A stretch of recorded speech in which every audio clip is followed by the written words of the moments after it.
What if I were to suggest that you play a key role in the awakening world? And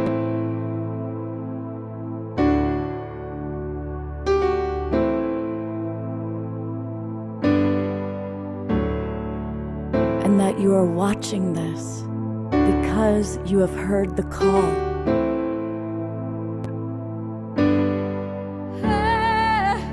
We can start right now by opening our hearts and minds.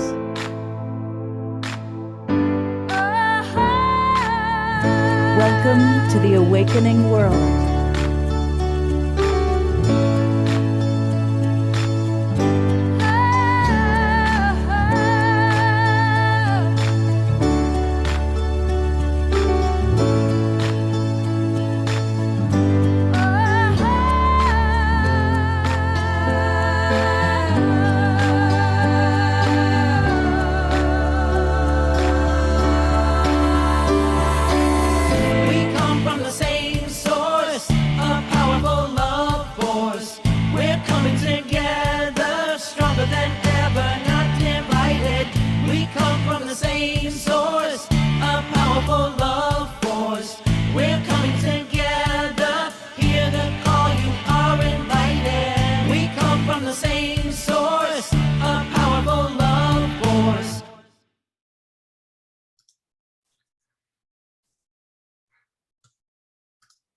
Welcome, everybody, to the Awakening World, our Wednesday night edition. I'm Love Coach Scott Catamas, and I'm honored to be your host.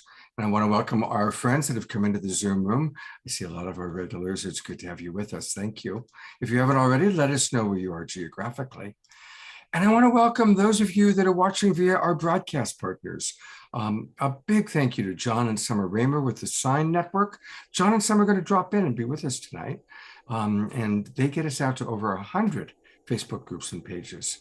Also want to welcome those of you watching on the different YouTube channels, including Alan Steinfeld's and ours, the Global Peace Tribe. And also welcome to those watching on our newest broadcast partner, the Conscious Awakening Network. Now, it's wonderful that you're all watching, but I want to invite you to actually come on into the Zoom room because that's where you can interact more easily. We put a lot of links into the chat box, and we can actually take your questions, your comments, which we usually share on air. And it's really easy to join us. Just go to globalpeacetribe.com, globalpeacetribe.com, and you can scroll around. You can see a little bit about who we are and what we do. And then click where it says to join our new season. And that'll take you to our registration page. We do 3 or 4 shows every week. And all of the shows are inspiring, uplifting, where we bring people like you're going to meet tonight, amazing new thought leaders, but also music. We always include a lot of music in our shows. So for example, this week, this is the show that we're doing tonight.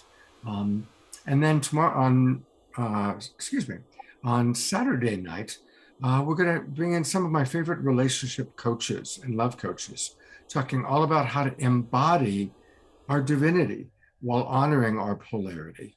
It's going to be powerful. And then a really special Sacred Sound concert on the Sacred Sunday show. Dr. Ivy Hilton and Piper Dellums. These 2 women get paid thousands of dollars to travel around the world doing sound healings. They are at the top of the field, and they're donating an entire morning to us to really take us on a Sacred Sound journey. So that's what's happening this week. So please do join us. Global Peace Tribe is a wonderful group of like-minded souls, truly from all over the world. We have people in Ecuador and Australia and British Columbia. We do retreats. We've got another one planned for Southern California in March, Asheville, North Carolina, the Bay Area this year. So come and join us. Okay, let me tell you a little bit about tonight's show and briefly introduce you to our guests. Next weekend, we honor the vision of Martin Luther King Jr. and put him up there. And every year, the Awakening World and Global Peace Tribe does something around Martin Luther King Jr. And I thought for tonight, as we prepare for the weekend, I wanted to invite people that I really respect and talk to them and talk with you, our audience, about how can we actually live this beautiful man's visions, his vision for our world. And so we're going to talk about the virtues that he embodied and that he taught and how we can actually live them. And of course, joining me as she now will on Wednesday nights, my dear friend, Trish, our wonderful co-host. And Trish has brought in her mentor, her teacher, and someone that has become one of my favorite guests on the Awakening World, Reverend Brig Feltus. She's our keynote speaker tonight and a very, very, very spiritual. She's extremely spiritual, as you can tell. I want you to know, Brig, that Trish was saying to me, you know, she's very mystical. She's got a whole cosmic side. I said, I know. So I was like, yes, some amazing things. Like, yeah. We got some kind of sound interference happening. I think it stopped. There must be some then, huh? To your microphone. Yeah, there's something going on with your microphone, Trish. So see what you can do. And we have a second co-host tonight. Tanjila is back. And it's great to have Tanjila. Welcome. Hi, Scott. Hi, Trish. Hi, Reverend Brig. Hello, everyone. So excited to be here today with all of you. Tanjila, would you be willing to welcome your two guests, since you know them and I'm just meeting them for the first time tonight? Yes, definitely. It's my pleasure to introduce everyone to Raella and Sahat. They are wonderful, amazing, cosmic, spiritual friends, leaders, teachers in the community, and they are just really focused on creating safe space and community for people around the world, especially younger generation going through this spiritual awakening process, having so many questions, not know where to go, what to do, who to talk to about visions or feelings or just anything that could be happening. And so they have an incredible community and show called Cosmic Convos that they host every Thursday. And they are just really great, new leaders in this field, bringing forth the integration of body, mind, and spirit for self-mastery and spirituality. So welcome, guys. Thank you. It's a blessing being here and sharing in this energy. Yes. Thank you so much for having us. Yes. Oh, beautiful. All right. Well, I am going to turn it over to Reverend Brig, because tonight we really want to drop in and have a deep experience. And so I really am honored that you're with us, Reverend Brig. And would you lead us in an opening dropping in meditation, please? Absolutely. So our physical senses, our eyes, our ears, our nose, our sense of smell, our sense of sight, our hearing, our nerve endings would have us to believe that we have thousands of miles or hundreds of miles between us and that we are not actually here together today. And I would invite us all to drop into the heart space, claim, acknowledge, and affirm that we are one, that our coming together is simply mental because we were never apart, that we are always one, and that we simply have the capacity to switch our consciousness in different ways to serve our various purposes in life. But for this moment, I invite us all to imagine we are together in one space at one time, forming a circle, the circle representing oneness, And this act of envisioning that oneness, that circle, reminding us of that one foundational truth, that we are one. From that, all other truths spring forth.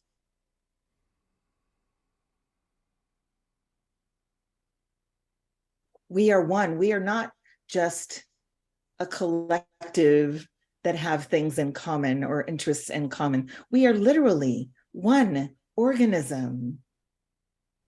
Not just you and me, the chair that you sit on, the floor that chair is on, the earth beneath the building that you're in,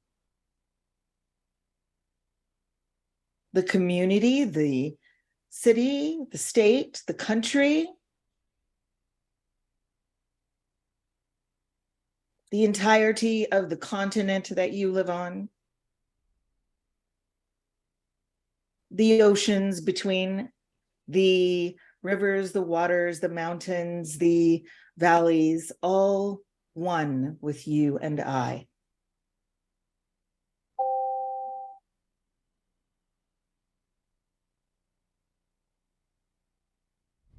And I would invite us to pull, clear, and release all attachment to separation in this moment. You can pick it back up again when you need it. But at this moment, I ask that we all pull, clear, and release our attachment to separation,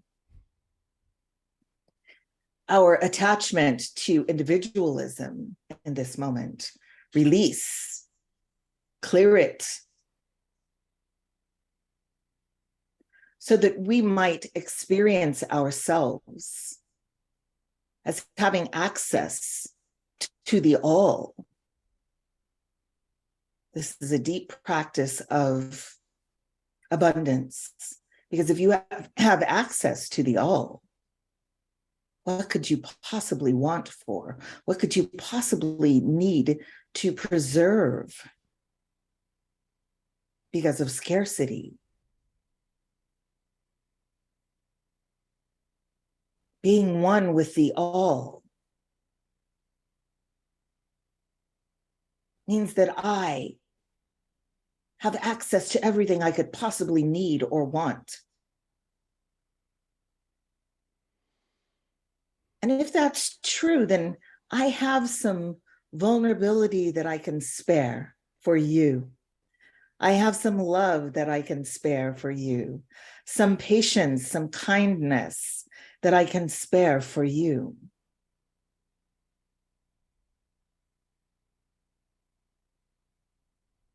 And I cannot dictate this as your sentiment, but if you agree, perhaps say yes out loud and feel yes in your body.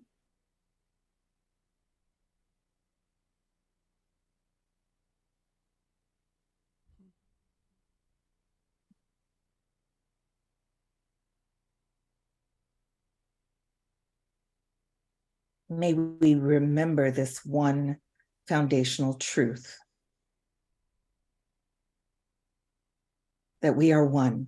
May we remember what we once knew before we forgot who we were.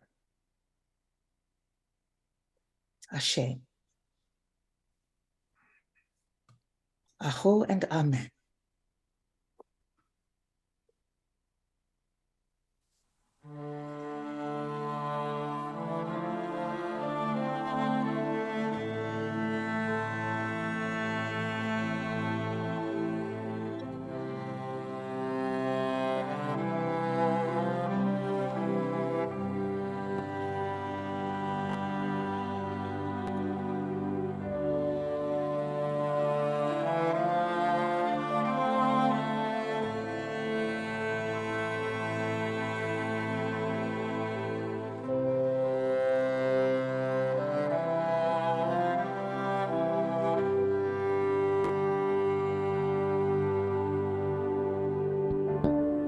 I felt alone for oh so many years. hold my head high to hide the pain.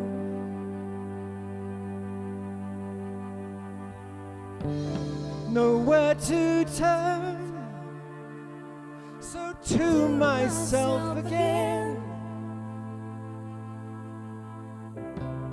I tune my heart to the mother. I am one with all feeling, and one with all love, one with all healing, one with all. I am one with all feeling, one with all love, one with all healing, one with all.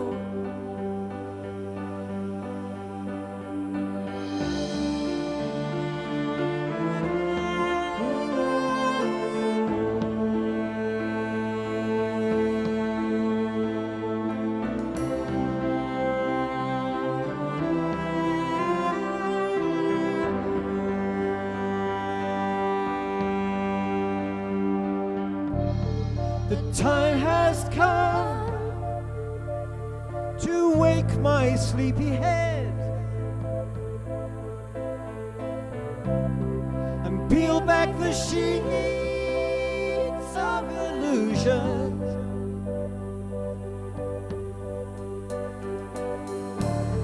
The time has come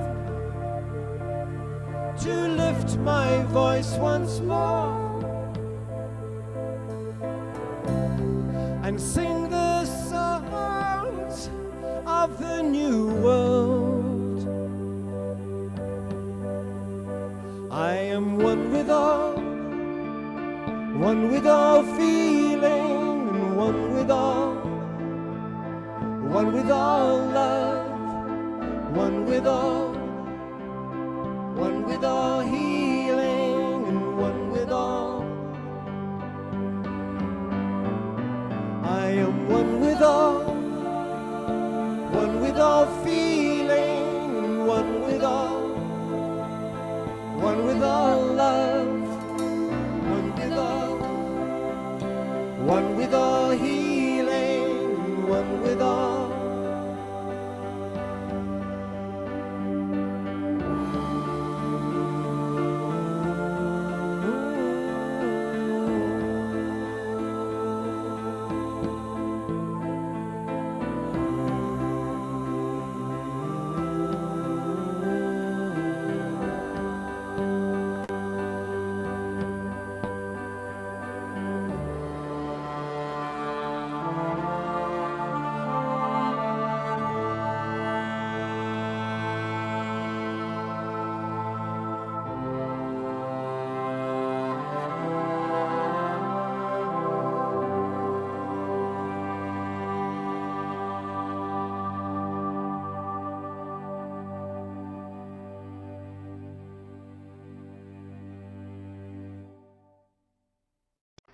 Omashar, did we plan this? No, Yes, we didn't. You and I, yes, you and I did not discuss that. When just about 10 minutes before the show, you came and knocked on my crown and said, play that song. And so here we are. Yay. I love it. Namaste. Absolutely. Absolutely. Thank you so much. And of course, everybody, that's Omashar, our house musical artist. And you can always get more Omashar by going to omashar.bandcamp.com and pick up his beautiful, beautiful music. Thank you, Omashar. That was absolutely the perfect song after the beautiful opening meditation period. It was, I know, as Reverend Brig was dissertating, whatever you want to call it, I thought, wow, really? And that song's coming afterwards? Yes. Oh, yes. Beautiful. Well, some would say that I am strangely unassuming. I do not really present, and it's funny that y'all were chuckling about my spiritualness, my deep spirituality, because I don't present necessarily like most would think. And I'm just listening to spirit, that's all. I'm really just doing what I'm told. And that's what happens. Absolutely. And that is one of the things I respect about you, is that you are clearly someone who lives your life in the flow. It's very, very beautiful. I'm going to bring everybody up for a moment, just because I want to kind of open our conversation. And so these are our initial presenters for tonight. And Sommer is here. I said that Sommer Ramer has joined us. So welcome, Sommer. Hello. I'm in the oneness with everything that's happened here. Thank you so much. Yes. So our opening question, how do each of you envision Martin Luther King? What does he mean to you? What does he represent to you?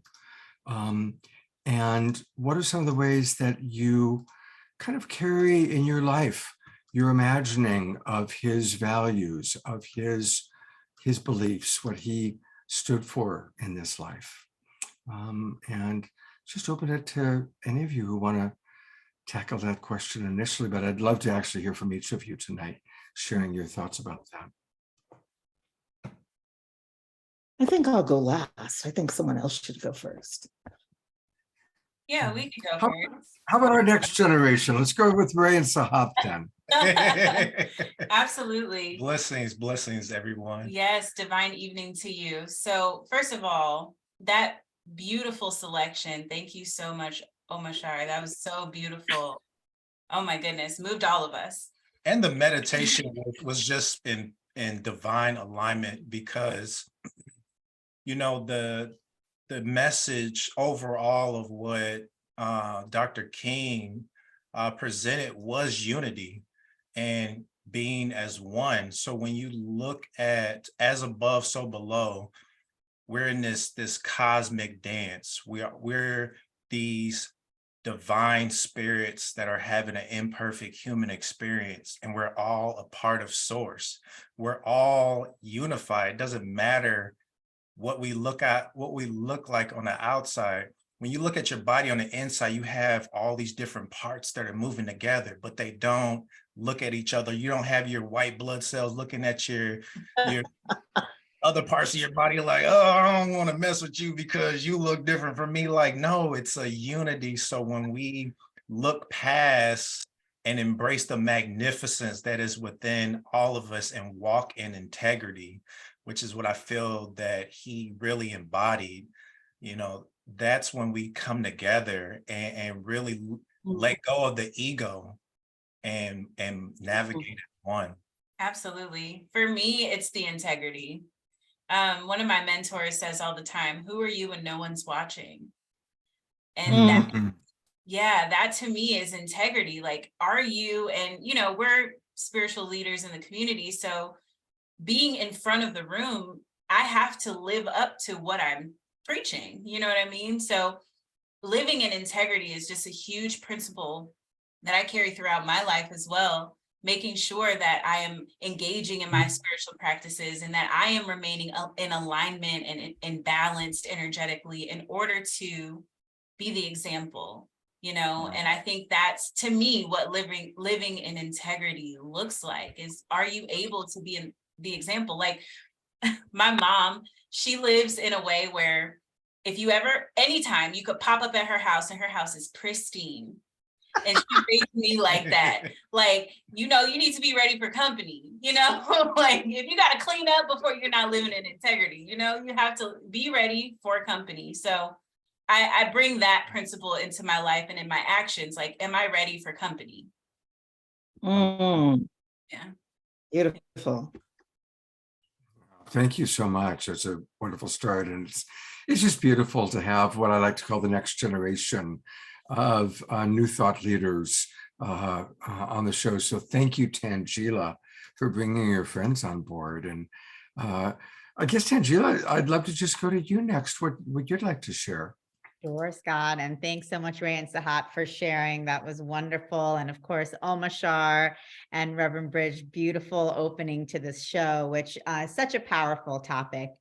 And I think, when thinking of Dr. King and his principles of nonviolence, that's what he stood for, that's what he preached. But the basis of his philosophy was love, was unconditional love, pure love, love for all, love for each other, and love for oneself. And that love, that nonviolence pertained to physical acts, but also the internal thoughts. So again, so as above, so below, that holding that principle of love as first and foremost in all actions and also in all thoughts.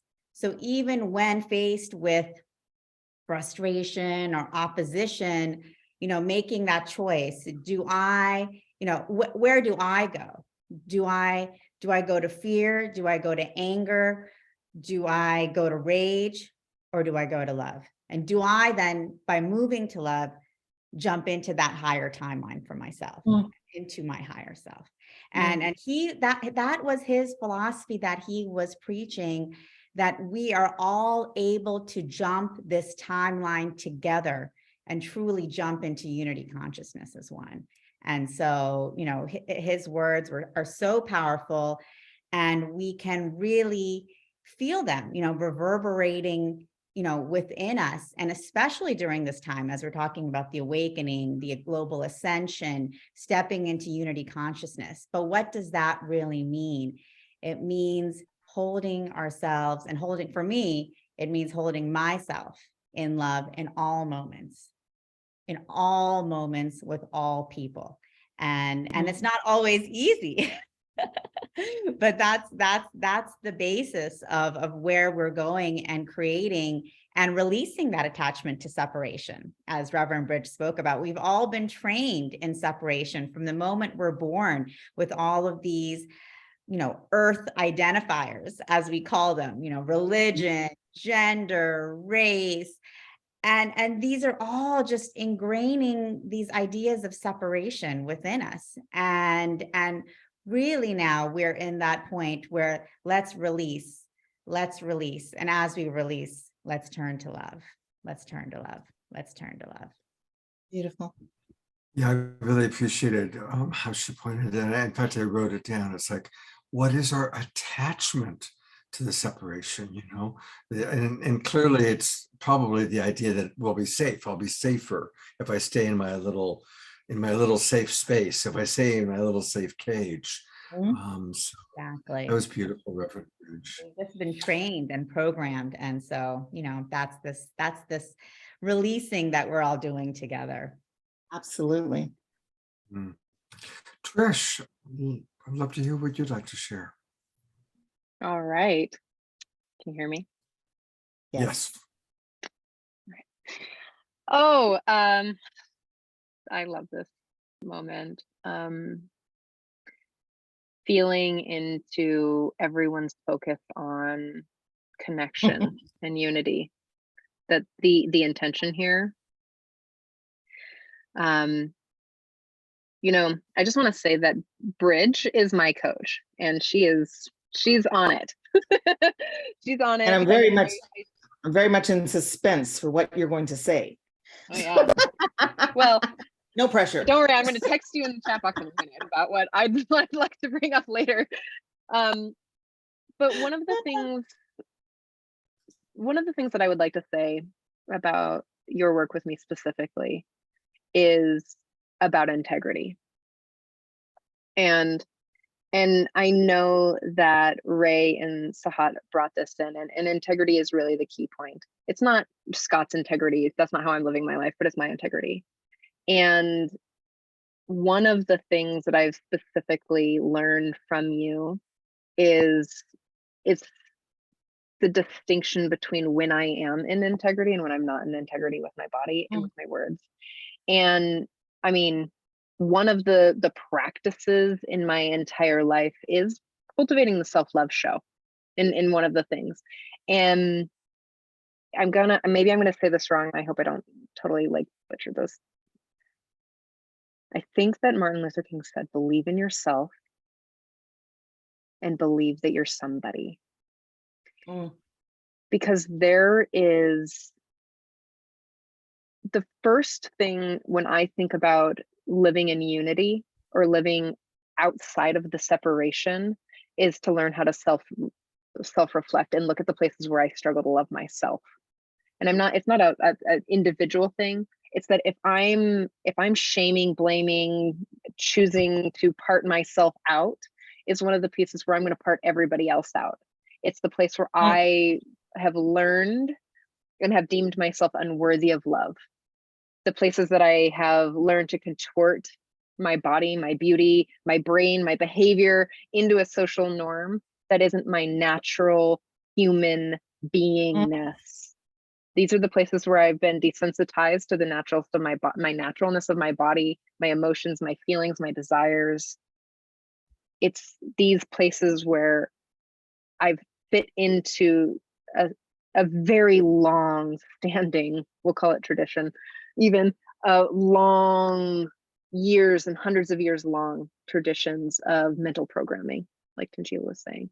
So this is the place. These are the places where we've been taught to dehumanize ourselves from years of social conditioning and colonization. These are the places where we're also taught to create separation and dehumanize other people. So when we learn to really deeply love ourselves and find ourselves back in integrity in the walking forward in our way, like Ray's mom, she keeps her house clean. That's in her integrity. The way that I relate to people is in my integrity. So that is the practice here for me. Yeah, I think when you're not in integrity, it's very difficult to see yourself as one with anything, because you're attacking yourself, you're dehumanizing yourself, and then you can't afford at that point to be dehumanized by anyone else. So it puts you in defense and puts up a wall, and you kind of have to depend on that. And that's one of the things that I think, this idea, this understanding of unity, that we're all like, I think I would never speak for him myself, because I didn't live in his body. I didn't live in his brain. I didn't have his, I can't pretend like I know what he was talking about, but I can sit with what it feels like when I hear those words in my body, and I can sit with the deep desire to feel longingly connected to each and every single person. Like, I don't want to feel separation. I want to feel connection to you. That's why we're here. Now, I do want to just throw it in for you. Bridge and I had one of my most powerful coaching sessions the other day, that I was really looking at the distinction between nonviolence, compassion, and protection. And we had some really good conversation about protection of human life. And I would love to bring that in, just because I'm spicy, you know it. Thank you. Yeah. Beautiful. Thank you. I want to give Sommer Ramer a chance to respond to this question. And she is the creator of the Compassion Games. I'm wondering if that came out of your understanding and appreciation for Martin Luther King. Well, first off, I just need, in the integrity that is so lovingly welcomed here. I am the co-founder of the Compassion Games and also Sign Network, my husband and I, and a lot of the work that we do is in relationship with so many other people that even make it possible. So, and we happen to be preparing for one of many opportunities to play the Compassion Games is this weekend January 13th through the 16th is the Beloved Community Convergence, and is honoring the legacy of Dr. King. And this convergence, this will be the third, and we've done many different ways to engage people in the spiritual experience and the inspiration of service. And the Compassion Games has been happening for many years, and there's wonderful opportunities all weekend, and there's still invitations for people to present and create and share space of beloved community, which is really what I feel is here in this space as we're together. Yeah, this is the landing page. I just shared it in the chat. We're partnering, of course, with Pato Banton and Antoinette. The music and musing that they have created over the years as we've been collaborating is really the spirit of this beloved community convergence. Most of the events are in Zoom rooms, so it's really a shared experience. You know, I really feel here as we're talking about Dr. King, that invitation to want to embody and be together, that intimacy, the integrity, so much of that can be felt right here. As I feel Scott and Trish and so many people that are a part of the Global Peace Tribe are cultivating a beloved community. And also, just to get a little bit more personal, I am, wasn't expecting this.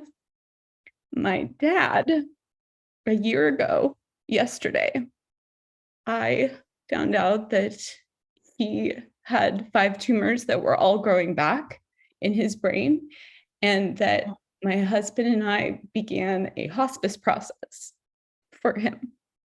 And I've been thinking about him a lot with Dr. King. And something that I feel is really present is that my dad was reminding me, as I was full-time caregiver for him, the importance of we are here to take care of each other. Mm-hmm.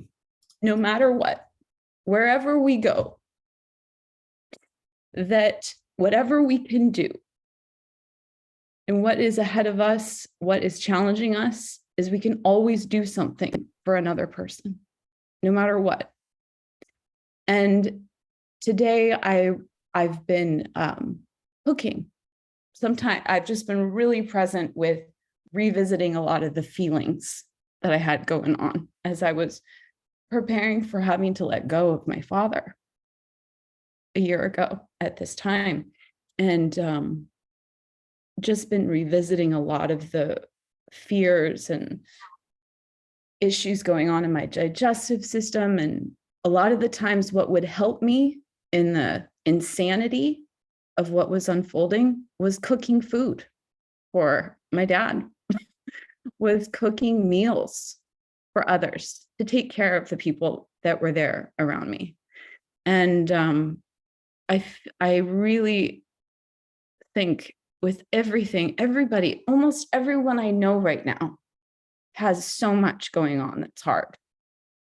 And it feels like, as we talk about integrity and the possibility of unity, the immense social justice work that I think the Compassion Games coming into my life is like, there's so much to learn still to be fully compassionate and to learn how to be a good relative.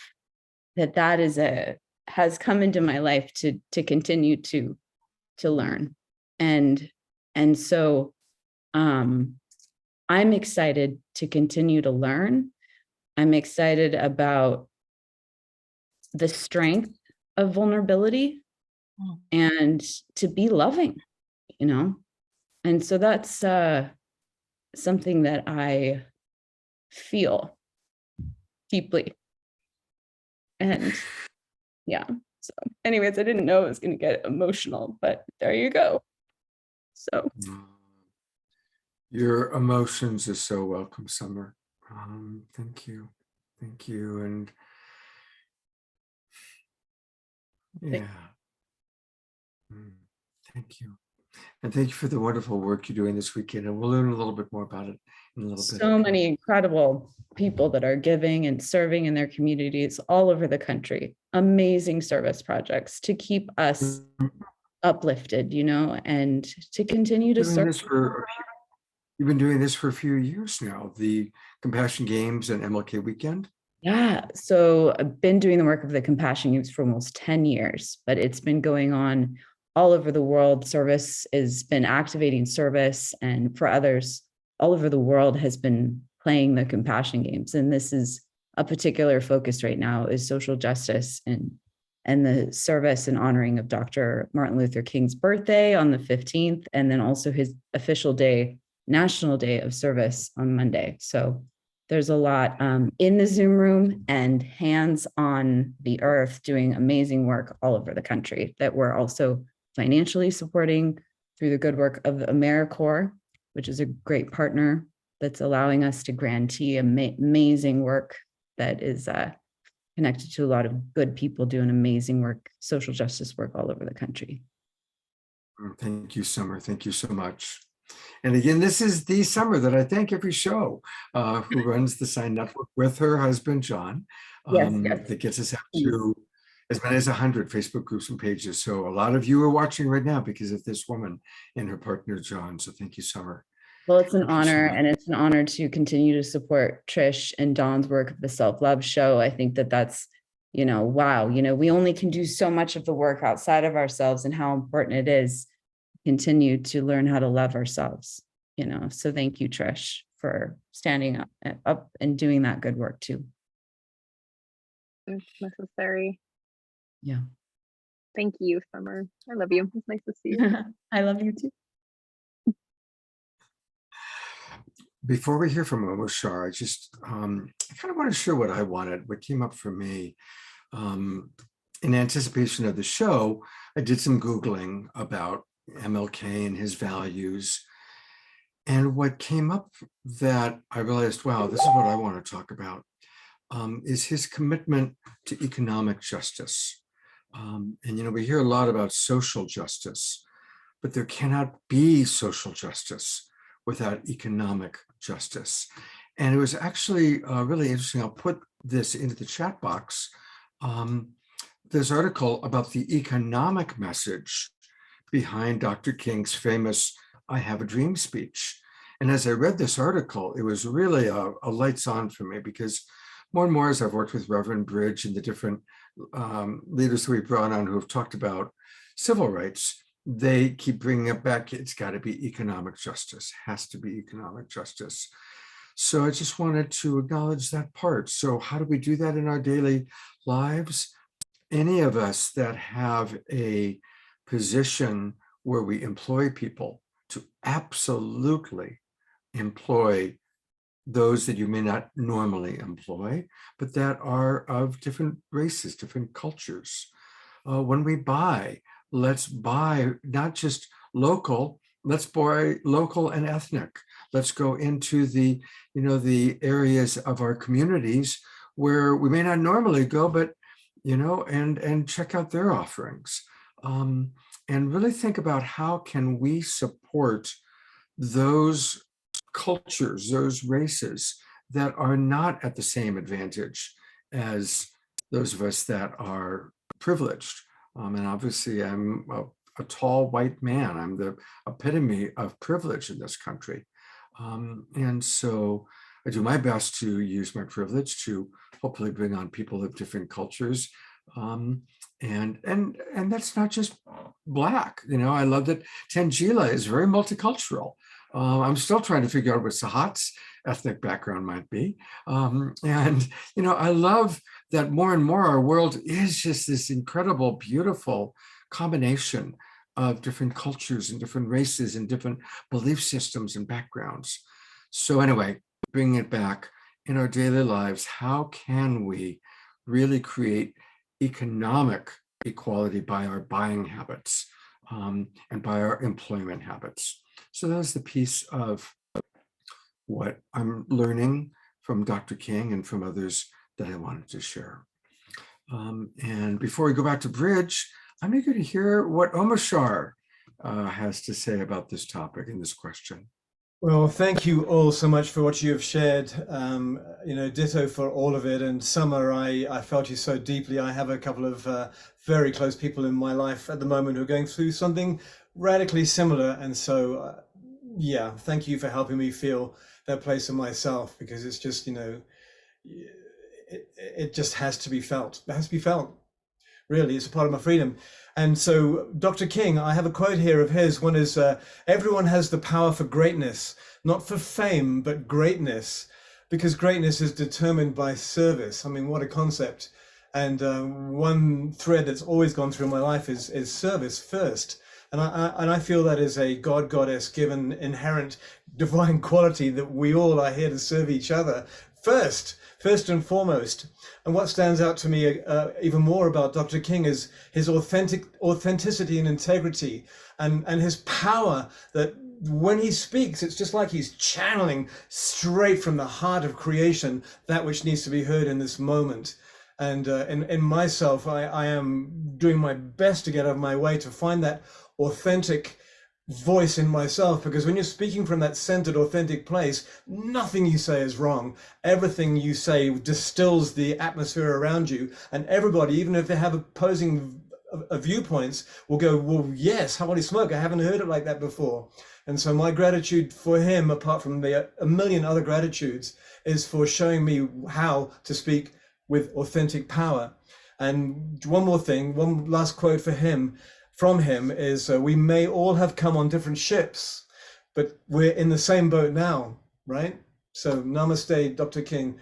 Love you so much. And this format. Thank you. Thank you, Omashar. Well, you talked about just now how he channeled spirit, and clearly Reverend Bridge is someone who also does that. So Bridge, thank you for being here with us. And I'm eager to hear where you'd like to, your response to the question, and where you'd like to take this conversation. Yes, could you repeat the question for me one more time? Sure. The question is, how Martin Luther King has inspired you, and how you try and live your understanding of his values in your life. All right, y'all. What are we talking about? Well, listen, one thing about my path and my calling and the way that spirit uses me is that the things that come out of my mouth are not necessarily comfortable things. They're not always the most warm and fuzzy and rainbows and love and light. But I am deeply devoted and deeply committed to truth and integrity. So the first thing I want to say is that Martin Luther King Jr., Dr. Martin Luther King Jr., a father, a husband, a minister with an entire congregation of people depending on his wisdom, was assassinated.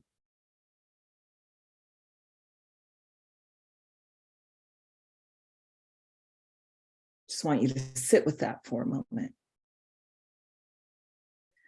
So while we love to talk about Martin Luther King preaching nonviolence, we don't like to talk about what Martin Luther King was speaking out to change.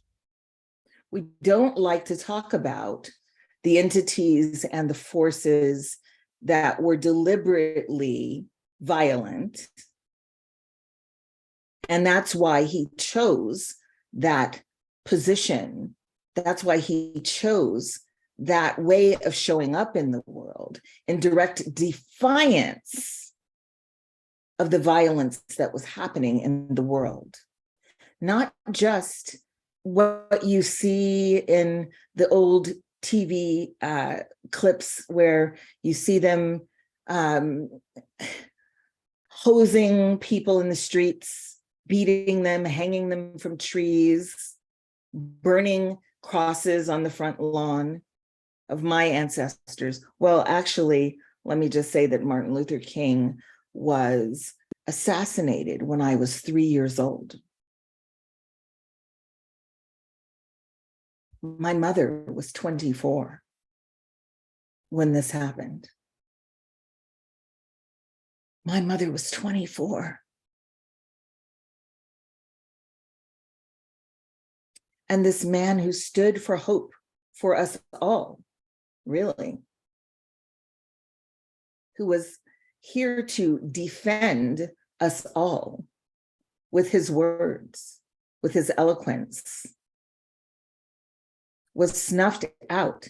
And prior to him being snuffed out, know that Martin Luther King Jr. had armed security. He had security with machine guns outside of that motel room where he was assassinated.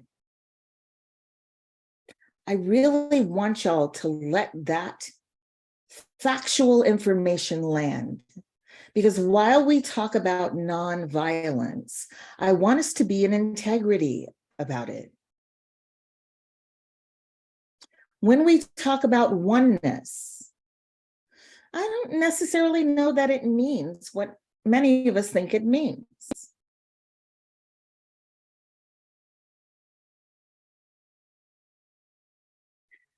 What I know is that if I mess with one of God's creatures that I'm not supposed to be messing with, it's going to harm me to protect itself. Do we call that violence? I also know that right now in California, in LA at least, we've been having rain for the last 3 weeks, and some people have been, their homes have been damaged. They've been pushed out of their homes because of floods. Is that violence? Are we able to be in integrity with how we talk about these things so that we don't weaponize Martin Luther King Jr.'s message to us? Can we see him as a whole human being with spirit and flesh and mind, with a body? When we talk about oneness, can we think of oneness as a body? That it's not about equality at all. In fact, the Buddhists would say that equality is one of the forms of conceit. And I'll say a little more about that in a few moments. But first, I just want to say that my hand and my foot are not the same.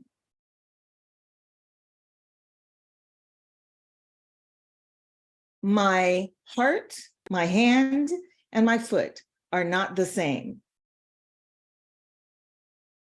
They're not in competition with each other. They don't get equal treatment. I put shoes on my feet. I don't put shoes on my hands.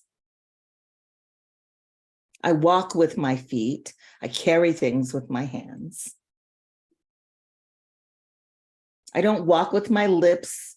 I don't, you understand what I mean? So this body, this organism right here is made up of thousands of parts, millions if you really want to get deep with it.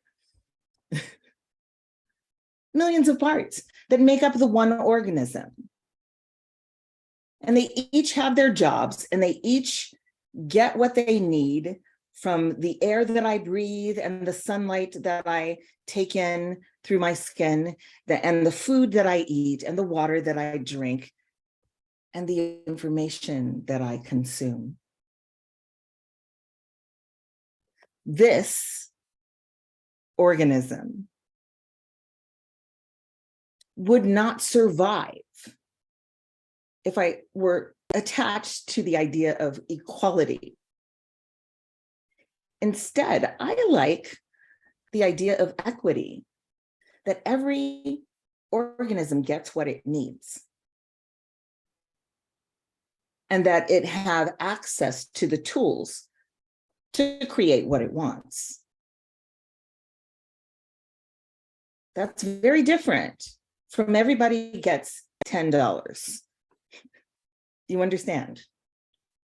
That is very different. One of the reasons we're having such issues today in our societies around things like equal rights or affirmative action in the workplace, or the way things are taught in school, is because there's no equity, not because there's no equality. Equality is not natural. There's hierarchies in nature. They're just not based on superiority. They're based on symbiosis. They're not forced. They're not contrived.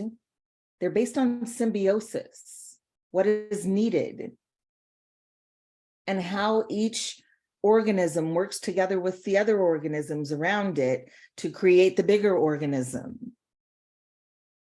It's why while we're out here in this world thinking of ourselves as separate, talking about love and light and nonviolence, we're in the middle of the biggest mass extinction of animals in the history of mankind, and it's man-made. Martin Luther King was talking about that as well. Martin Luther King was killed for what he was fighting for. He wasn't killed because he was nonviolent. He was killed because he was rebellious, because he was teaching something that would enlighten and awaken the masses. And if the masses were to wake up, then those who exploit the masses would be disempowered. So his stance of nonviolence, by the way, again, he had armed guards. So that doesn't mean what you think it means. He literally had people with machine guns guarding him to protect him. That doesn't mean what you think it means when you talk about Martin Luther King and nonviolence. I'm sorry to bust that bubble, but it is true. It is fact. So what did he mean by nonviolence? Well, I think he was talking about our defiance of nature, of our defiance of truth, our defiance of the symbiosis of the greater organism. These artificial attempts to create artificial individuated profit, these artificial attempts to create artificial contests between each other and the rest of life on the planet.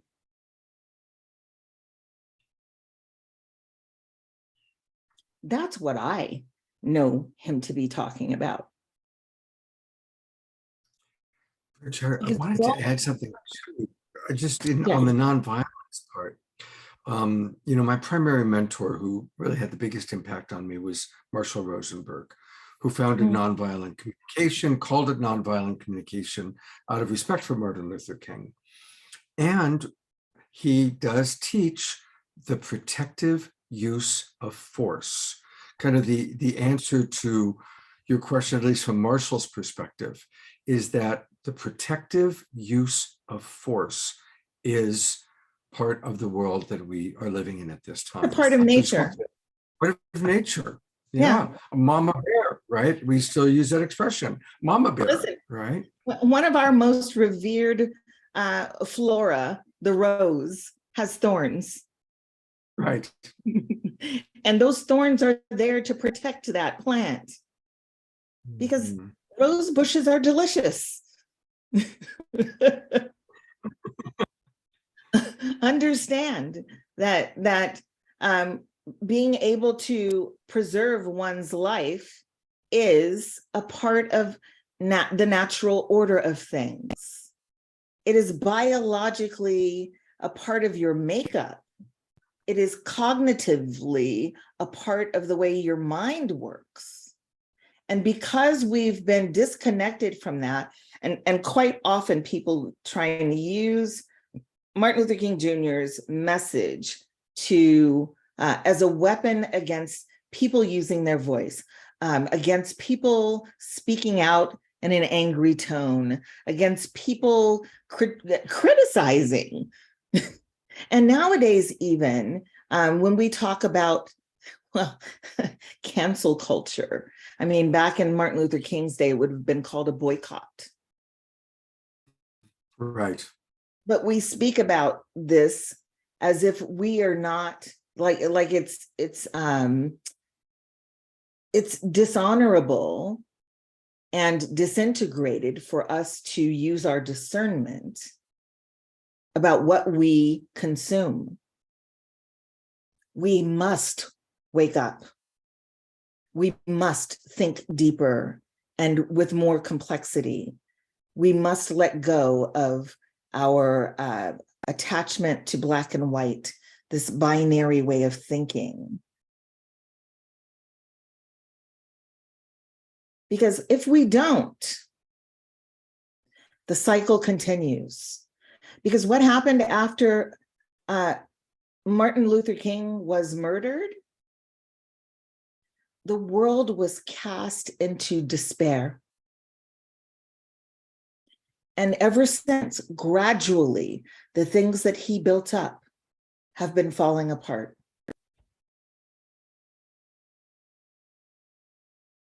Until we are willing to think in paradox and nuance, we will not be at peace.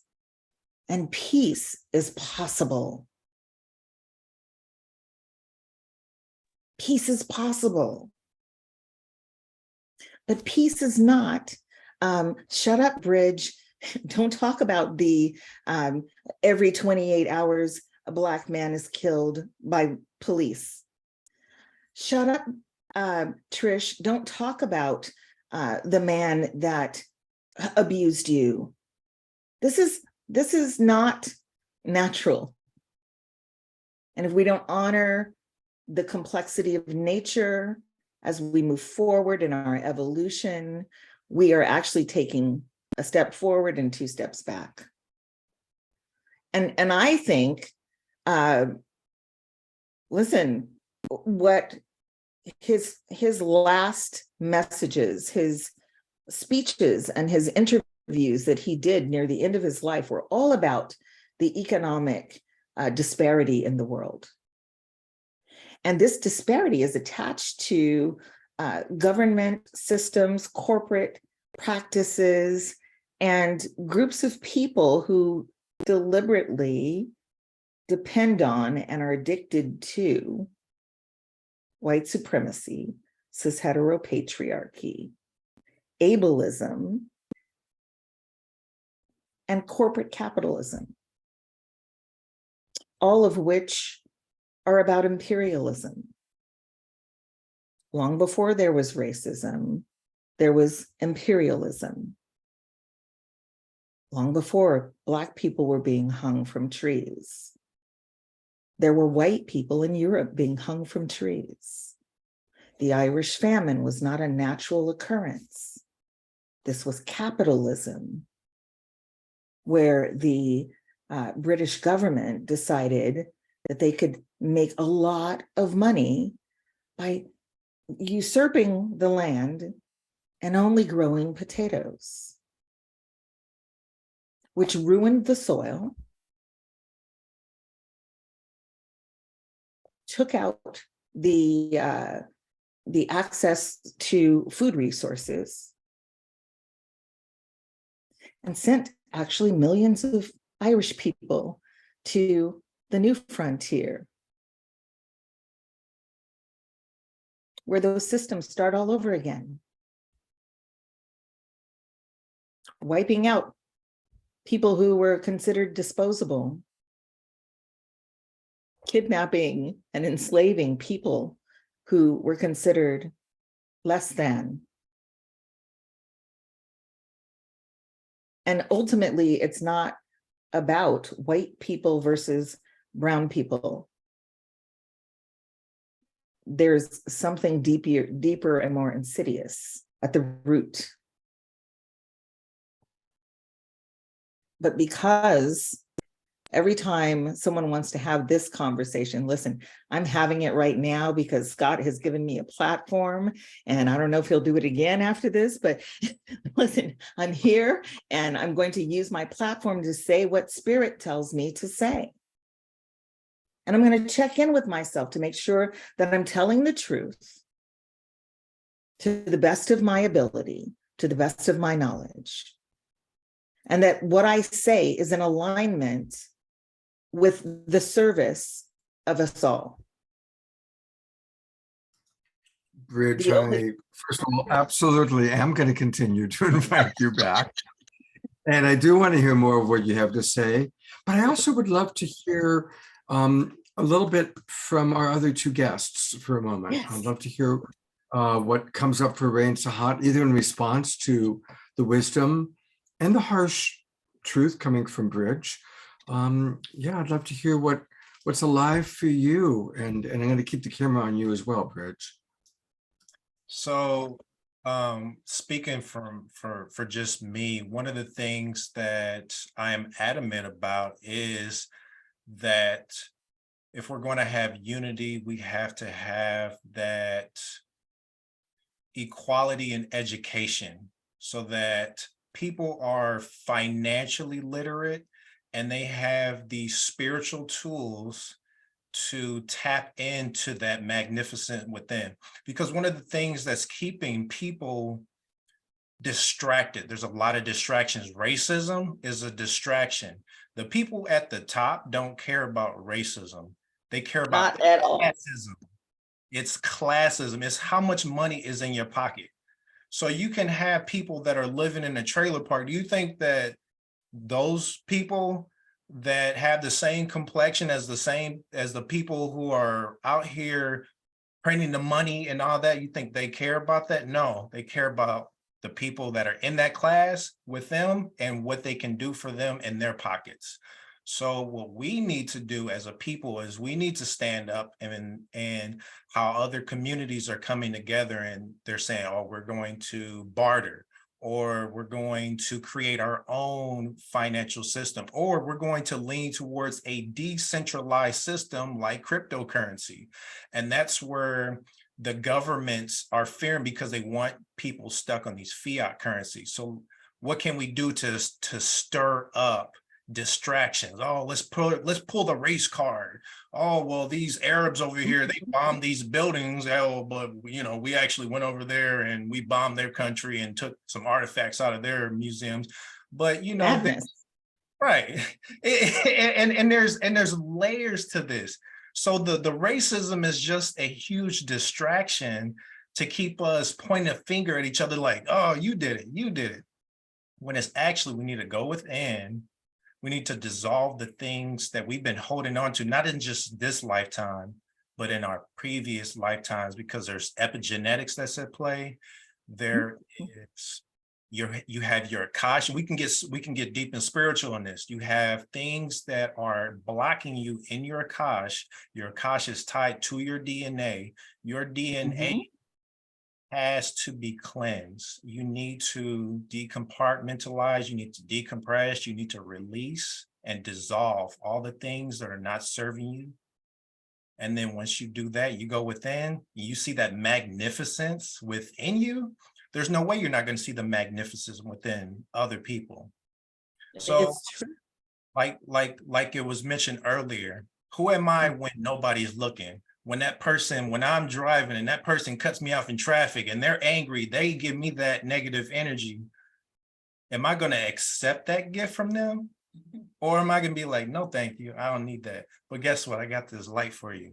You need this. Well, they may not even have sent you any negative energy. That might just have been a mistake. They may not have noticed you were there even.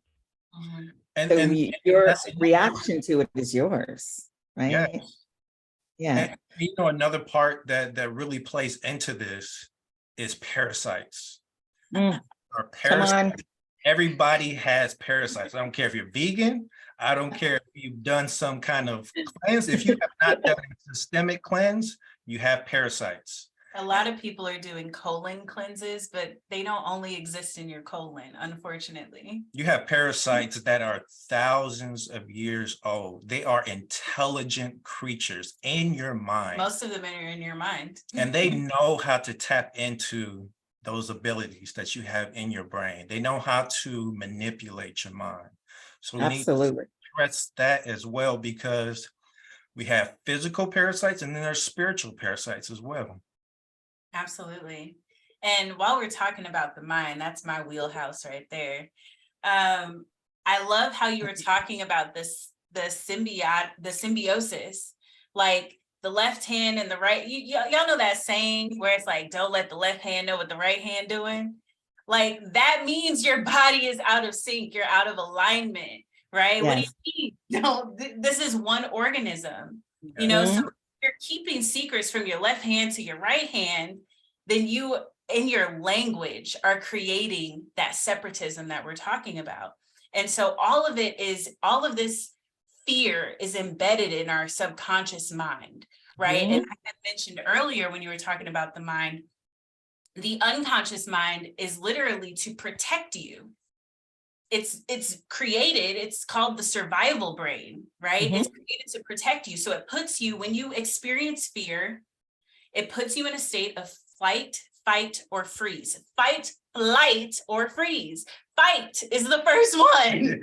You know what I mean? So when we're talking about nonviolence, it is literally part of your nature. It is embedded in your unconscious mind to fight when you need to be protected. So what they're doing, and when I say they, I mean like, we're talking about the elite. We're not necessarily talking about races here at all. We're talking about the elite, the people who run the corporations, right? That capitalism that you referred to, Bridge.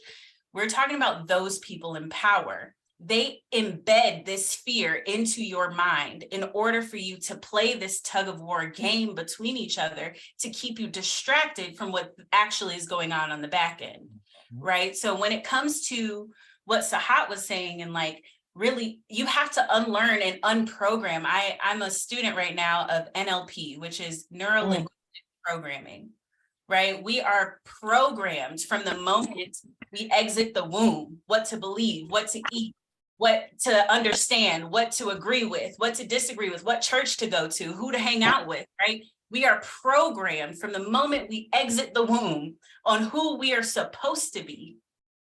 So now we're in this new energetic space where we get to explore and experience a new way of living, right? We're moving back to that more feminine energetic space, that more maternal, because you had mentioned the patriarchal society, right? We're moving more to that maternal type of energy now. So that is where we must embrace compassion, where we must embrace the nurturing of our nature, right? And I honestly believe that it is about unity. It is about wholeness. I know I'm a huge believer in what you say, and a lot of us for centuries have said, oh, we want peace, we want peace, we want peace. Peace of what? Well, we don't actually want peace. We just want people to leave us alone. We just want to don't rock my boat. Don't disrupt my comfort zone. Don't tell me things I don't want to know. I don't care that, you know, I don't know what's in those things I'm eating. Don't tell me, I'm going to be upset. Right. Cognitive or even like we want our friends and our family to lie to us, because as soon as they tell us a truth we don't want to hear, Truth hurts. Yeah. We need it. And really, yes. So like when we talk about oneness, oneness sounds great until we realize what it really means is that you've got to accept the full range of what is. And you know and what? Then learn how to navigate it. Learn how to have a relationship with it that is healthy for you. Mm-hmm. It's not about us defining separate groups somewhere. I mean, I look at people like Donald Trump or white supremacists or white nationalists or whoever you want to put as your favorite enemy, your favorite villain. I mean, these are still human beings. And they've just been conditioned in a different way than I have. And why are they so upset and so defensive and so mad? Well, I know why. There's many very valid reasons why. Many of them have also come from lineages of poverty because of imperialism.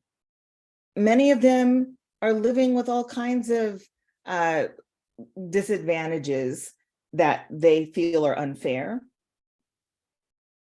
And we're talking equality, equality, equality.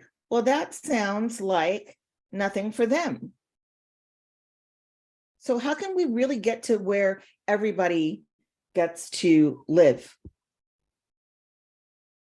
It means that the man who has one leg needs a prosthetic. I don't. So he gets his prosthetic. Well, what do I need? I may need something else. I should have access to that. I should have access to shelter and food and education that actually tells the truth. That part. Yeah. Because let me tell you, from my first educational experience, the very first thing I learned how to do was pledge allegiance to a flag. I didn't even know what that flag was. I didn't know what it stood for at the time. I knew nothing about how this country was built, how it became the most powerful country in the world because of the money it made from slavery. I had no clue. I'm a little 5-year-old kid pledging allegiance to a country which is not, it's an artificial entity. It's not real. That flag isn't sacred. I am sacred. Yes. You are sacred. So I pledge allegiance to you, but nobody taught me that when I was a kid. About 15 years ago, I discovered the Kabbalion, which teaches the 7 principles of everything that are the foundation for everything. They're the foundation for science. They're the foundations for your most favorite philosophers of Europe. These principles stand up today to every major religion and the arcane religions and esoteric religions. They stand up to science, physics, chemistry as truth.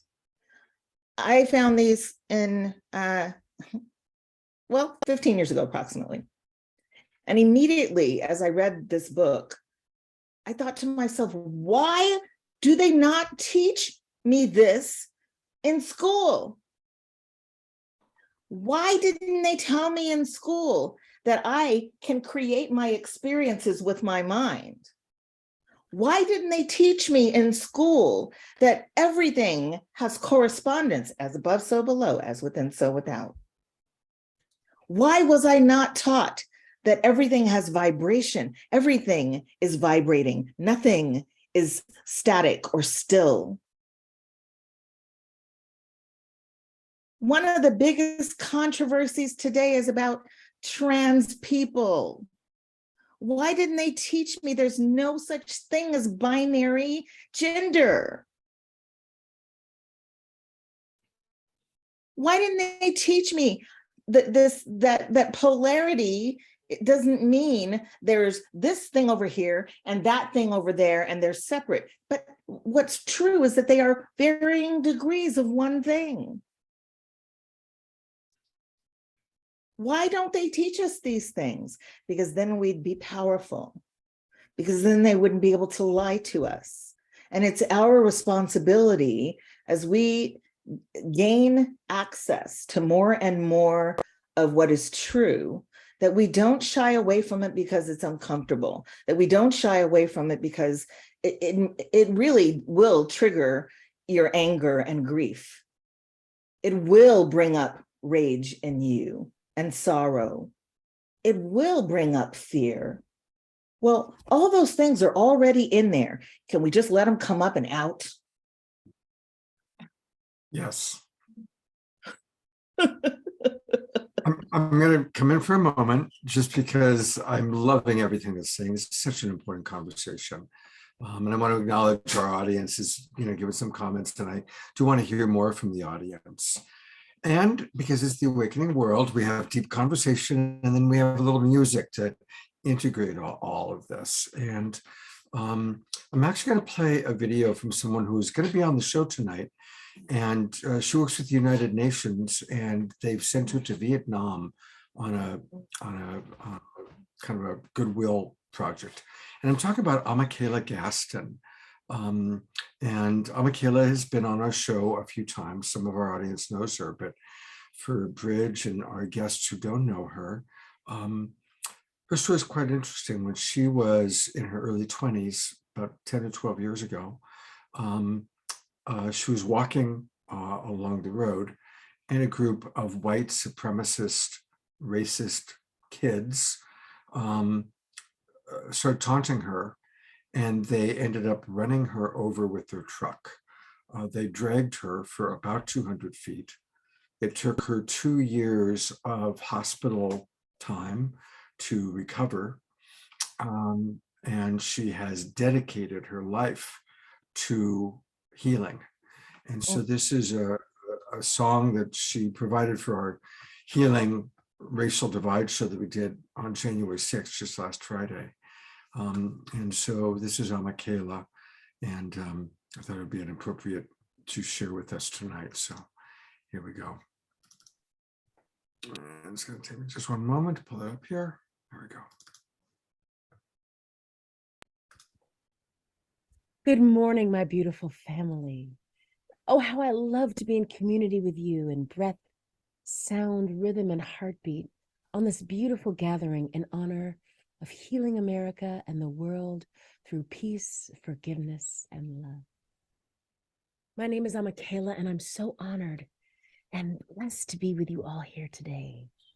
And I would love to start off our moment together by first thanking Great Spirit Oludumare Odumakuma, Wankantanka Tukashila, Yah, Yehovah, all the Rishas, and all our ancestors, Maferi Fumbokwegun, for bringing us here together to celebrate life and love and interconnectedness, for we are all connected and in an extraordinary moment in time. We are all in a time when the medicine from the plant spirits, animal spirits, and all the elemental spirits, Orishas, Devas, or whatever name you wish to call these celestial beings that surround us, we all must come forth and stand in witness and in action to our powerful present and our powerful now. In the new year of 2023, let us do a pattern interrupt and break the redundant loop of doing versus being, and remember that being our best selves is enough. We must conjure and cling to our best selves, not only for ourselves, but for the greater community, our global family of interwoven species, for we are all our relations. I'm a relative to you, and you to me, and all of us to each other. And so in honor of that love and connectedness, I would love all of you, including my dog, to close your eyes and drink in this prayer just for you.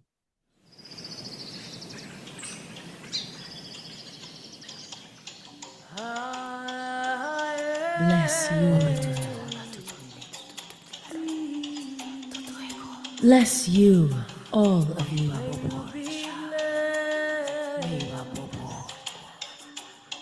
May you feel the blessings of the earth around you. May you feel the blessings of your ancestors surround you.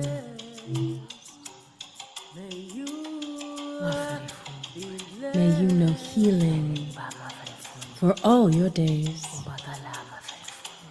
If your body is tired or rested or anything in between, however you are, may you be connected to the fullness of you. May you know holding and healing for all your days. If your mind is still or racing or anything in between,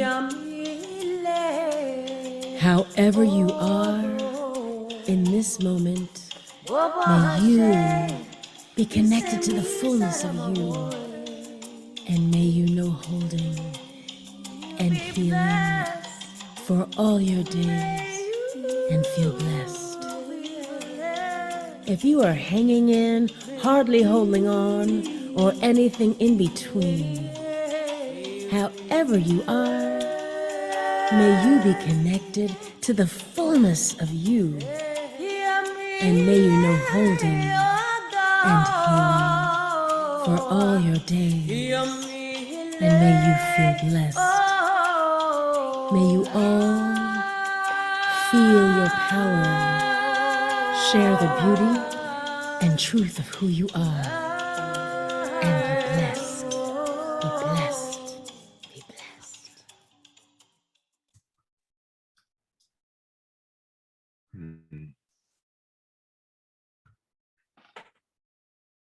Beautiful, beautiful. Chance for us to digest all the wonderful wisdom that all of you are sharing. So thank you.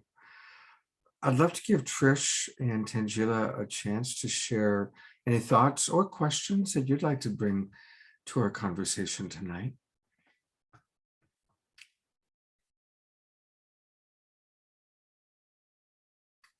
That looks like Trish deferring to Tanjila. Oh, okay. It's up to you, Trish. If you wanted to go ahead, that's fine.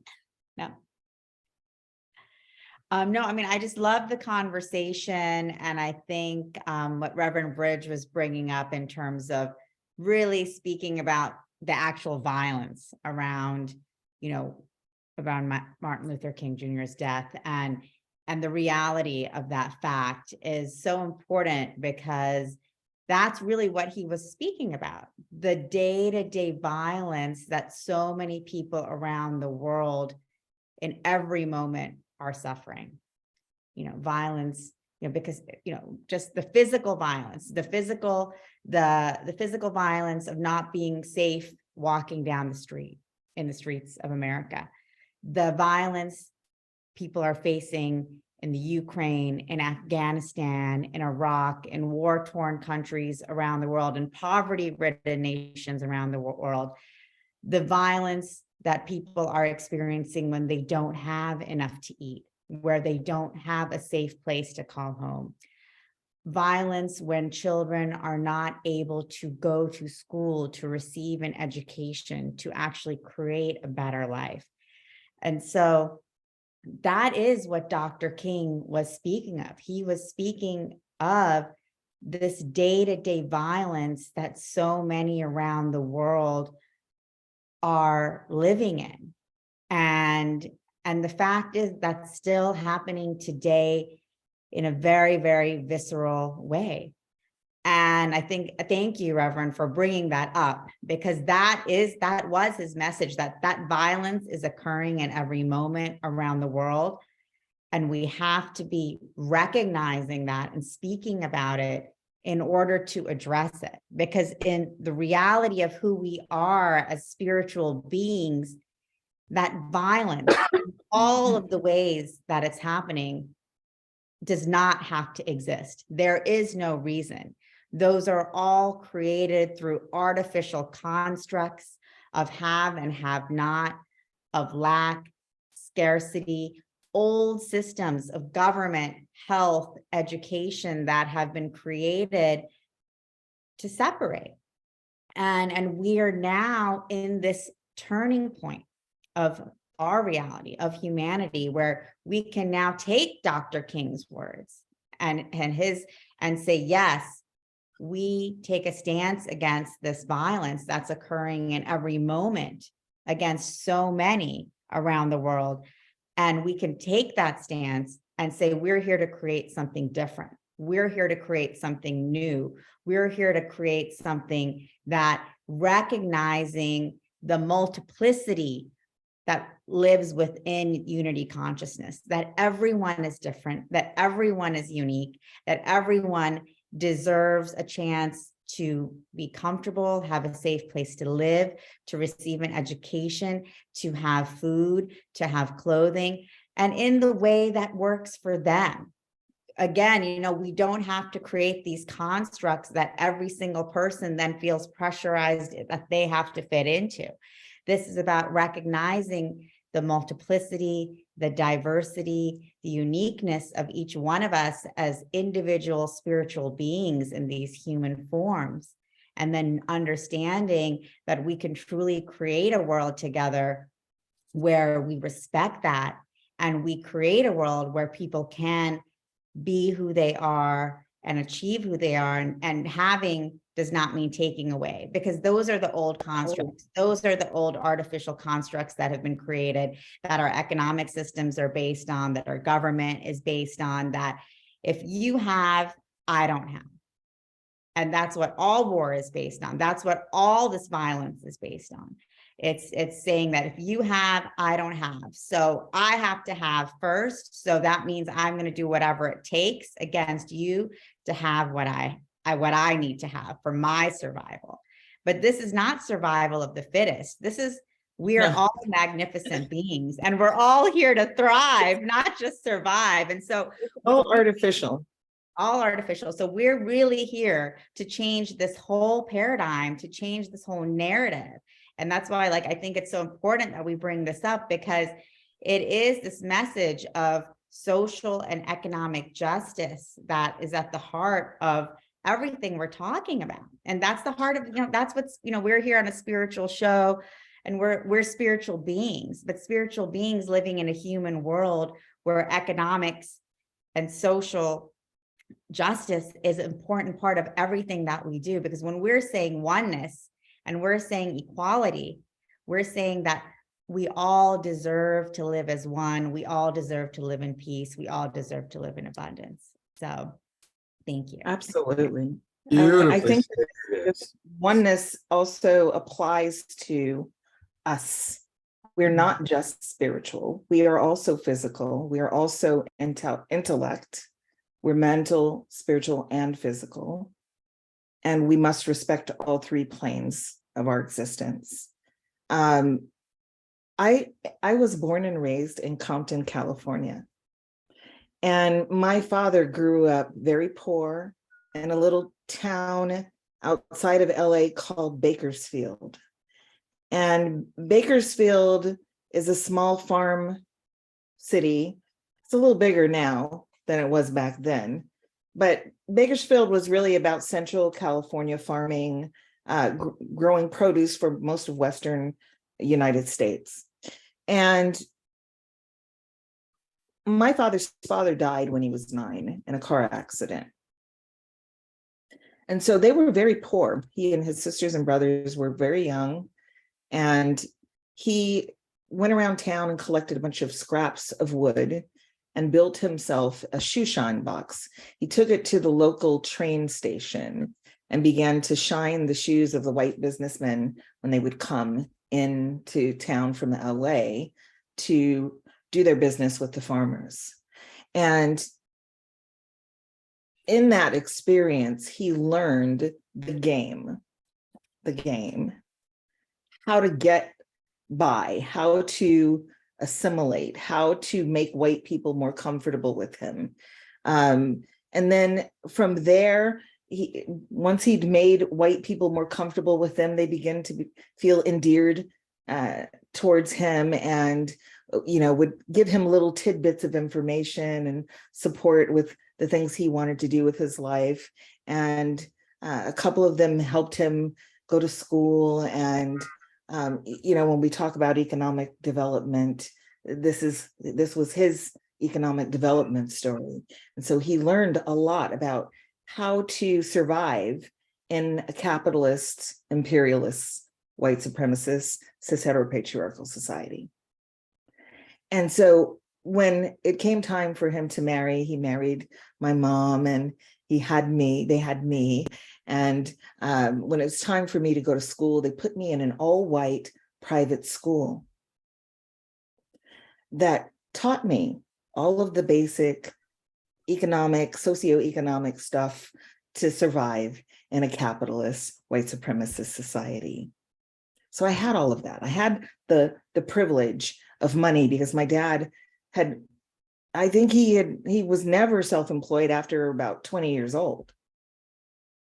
I mean, he was never employed by someone else past 20 years old. He was self-employed his entire life and knew how to play the game to make money and invest and save and all that kind of stuff because someone taught him. And we went to these private schools and we got good education, but we were told a lot of lies in that education. Nevertheless, we were capable, my sister and I, of surviving in a white supremacist society, surviving. So when I grew up, I didn't have fear of venturing out into the world. I didn't feel uncomfortable around white people. I didn't fear white people because I'd been taught very early, don't talk too loud, don't let them see you angry, speak softly, don't use any violent language, don't disagree. Understand what I'm saying here. So by the time I was 27 approximately, I decided I'm going to go on an adventure. I lived in Germany for 5 years. I met my first husband in Germany, and we came back here. We had a child together, and the first home I ever owned with my name on the deed. You know, when you buy a house, they give you a history of that house that goes back all the way to its being built. And this house was in the Hollywood Hills, and it was a 1920s construction. And so in the history of this house, there was a clause in the 1920s that said only white people could own this house. That if you were Black or Hispanic, you couldn't even live on the premises unless you were a servant.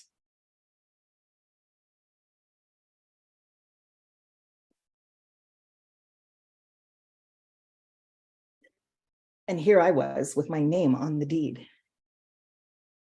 I put my son in the school around the corner, which was considered one of the best schools in LA, because that's part of that game that we're taught to make sure that you put your kids in the best schools and you watch your money and you know all these rules that you follow to play the game. That kind of education. I was well educated in that way.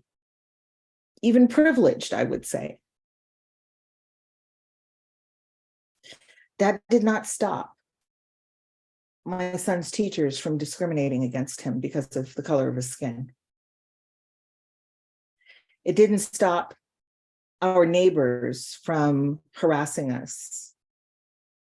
It didn't stop the other parents from being unfriendly and unwilling to have us be a part of that school community. Later, when my son was a teenager, it didn't stop the white woman around the corner from stalking him with her Rottweiler all the way home. In fact, none of what I taught my son about love and oneness and spirituality protected him from those experiences.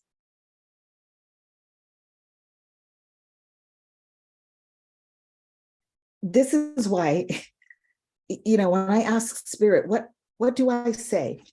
Because I know, I believe in us. I believe in us. I can feel us. I can feel listen, if we can imagine the horrible things we imagine and make them happen, then we are extremely powerful. That we can make artificial experiences in a natural environment and make people think they're real. We are indeed powerful. The universe is mental. So our mental capacity for creating better, it's already there. Unity just is. We are one, whether you want to believe it or not. The thing is, if you don't believe it, then you suffer more. Then you bring dissonance into your life. That is exactly what dissonance is. It's us rubbing up against or defying the truth.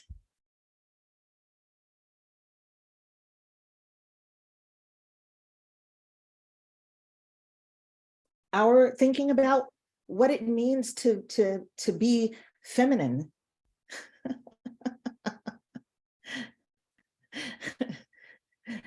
Go to the oldest spiritual teachings in the world, and they do not say that divine femininity is meek and mild and only nurturing. That's a condition of it's misogyny. patriarchy. Yeah. Yes. It's to keep us being property and less than. Yes. And in the last few hundred years, in fact, anybody who wasn't meek and mild and soft-spoken, in fact, don't speak unless you're spoken to, be polite all the time, no matter what. Don't ever get angry. Don't lose your cool.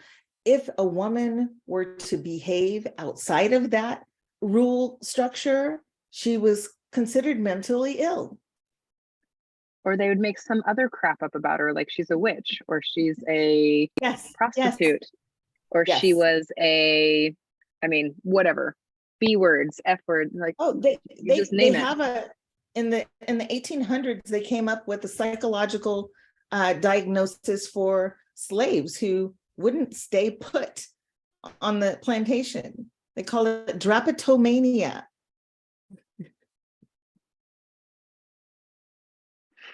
I really want us to understand that the full expression of your nature is divine. So I don't know about y'all, but I am a mother of a gorgeous, intelligent, and it's not just because he's my kid. Trust me, he is all of these things. You would be shocked at how exactly I am describing him. He is tall and handsome and well-spoken and very multi-creative. Like he's what's the word? A polymath. So he can speak intelligently about complex sciences like quantum physics and things like that. And he can also rap and make music. And he's into marine biology and all kinds of beautiful, interesting, fascinating things about this person. And I'm saying this to you because there's no way in hell that I would not be violent to protect him. I would give my life for him because of my because I see myself as one with him. Mm-hmm. We are one. If you and I are in the same space and someone attacks you, I'm going to defend you. If you and I are in the same place and you're cold, and I'm going to take something off of myself and put it on you.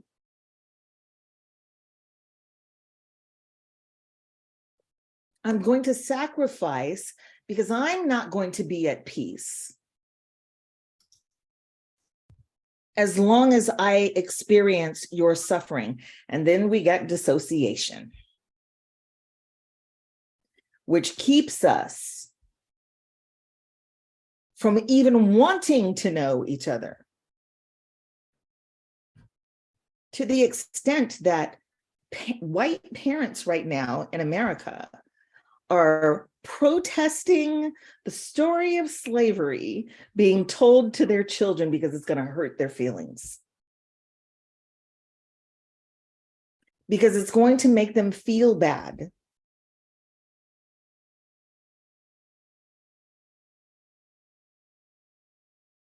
And laws are being passed. Facts are being changed. They're not calling it slavery anymore, y'all. I can't remember what it is they're calling it, but I can't remember. Something that's trying to be innocuous. But how about we just change it to human trafficking? How about that? Right? So I really want us to be ignited in this conversation that the idea that Martin Luther King Jr. was meek and mild is a lie. He risked his life and rebelled against a system that really wanted him dead, that wanted to hush him. He spoke out. He risked his life for me. He died for me.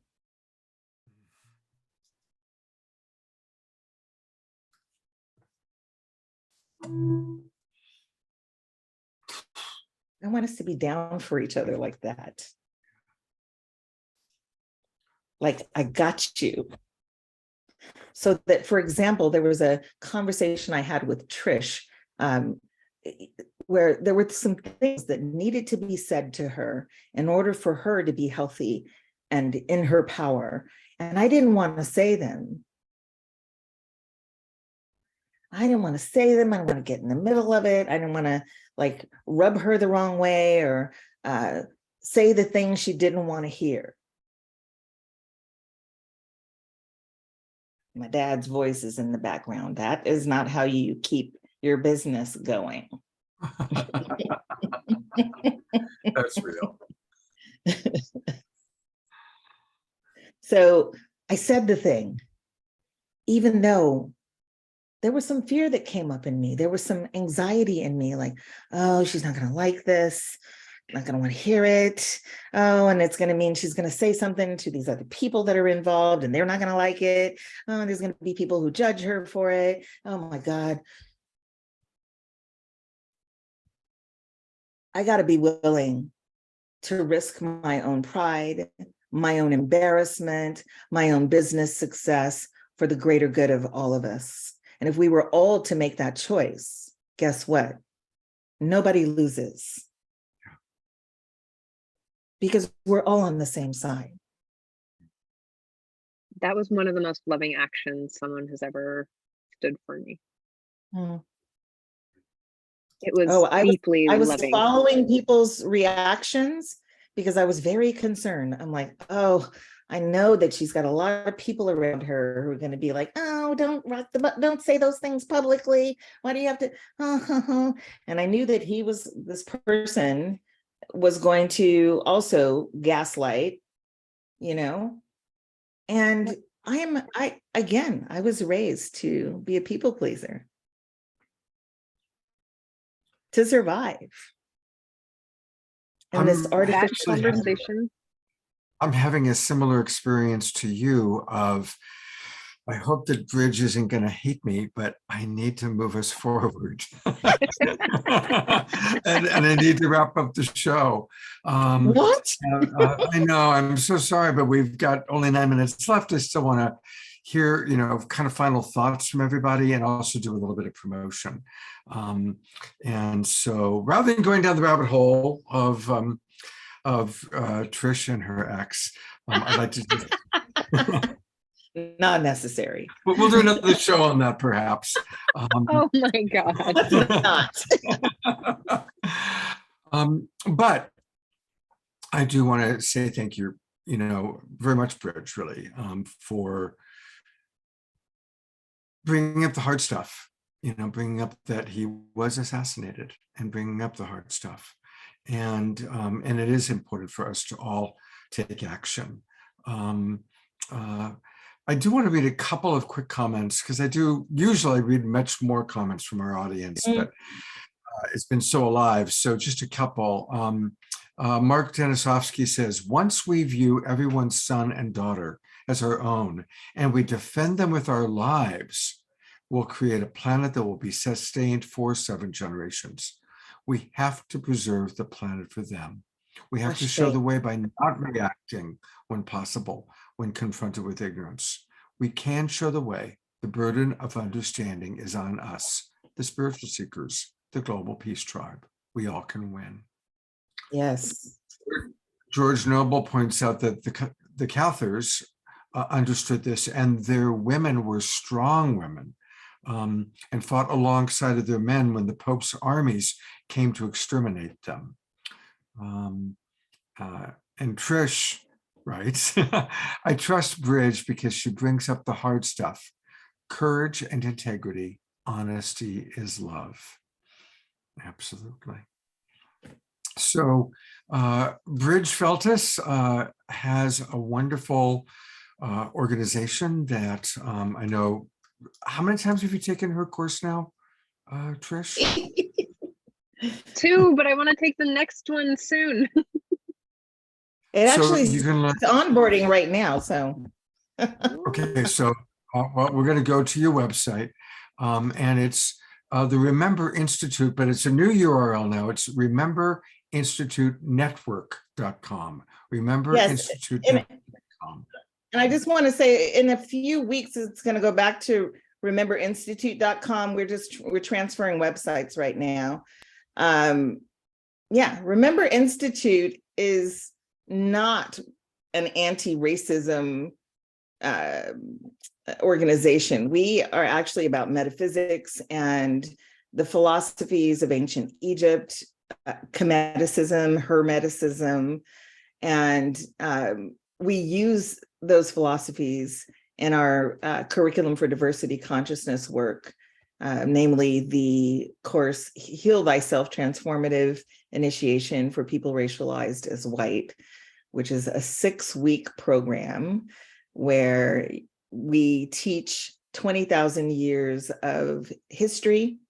We teach about ableism, intersectionality, sexuality, and how our relationships to our bodies, our somatics, are connected or impacted by cis-heteropatriarchy, racism, and imperialism.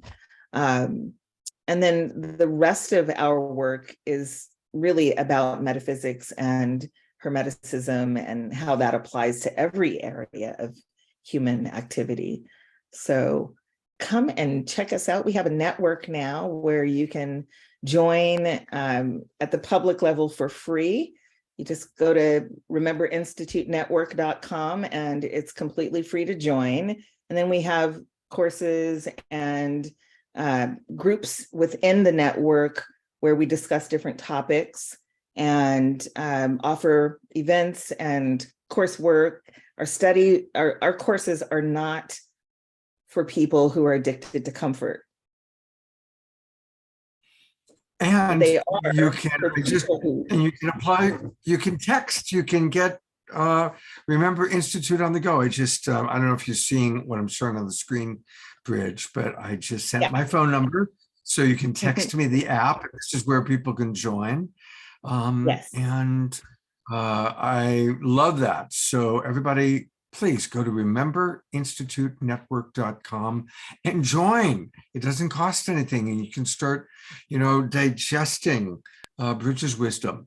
Yeah, we Bridge, have got a community of about 300 people so far over the last 4 years that we've started to bring together with a common interest in shifting these conversations to the truth and being in integrity and including the whole of our humanity.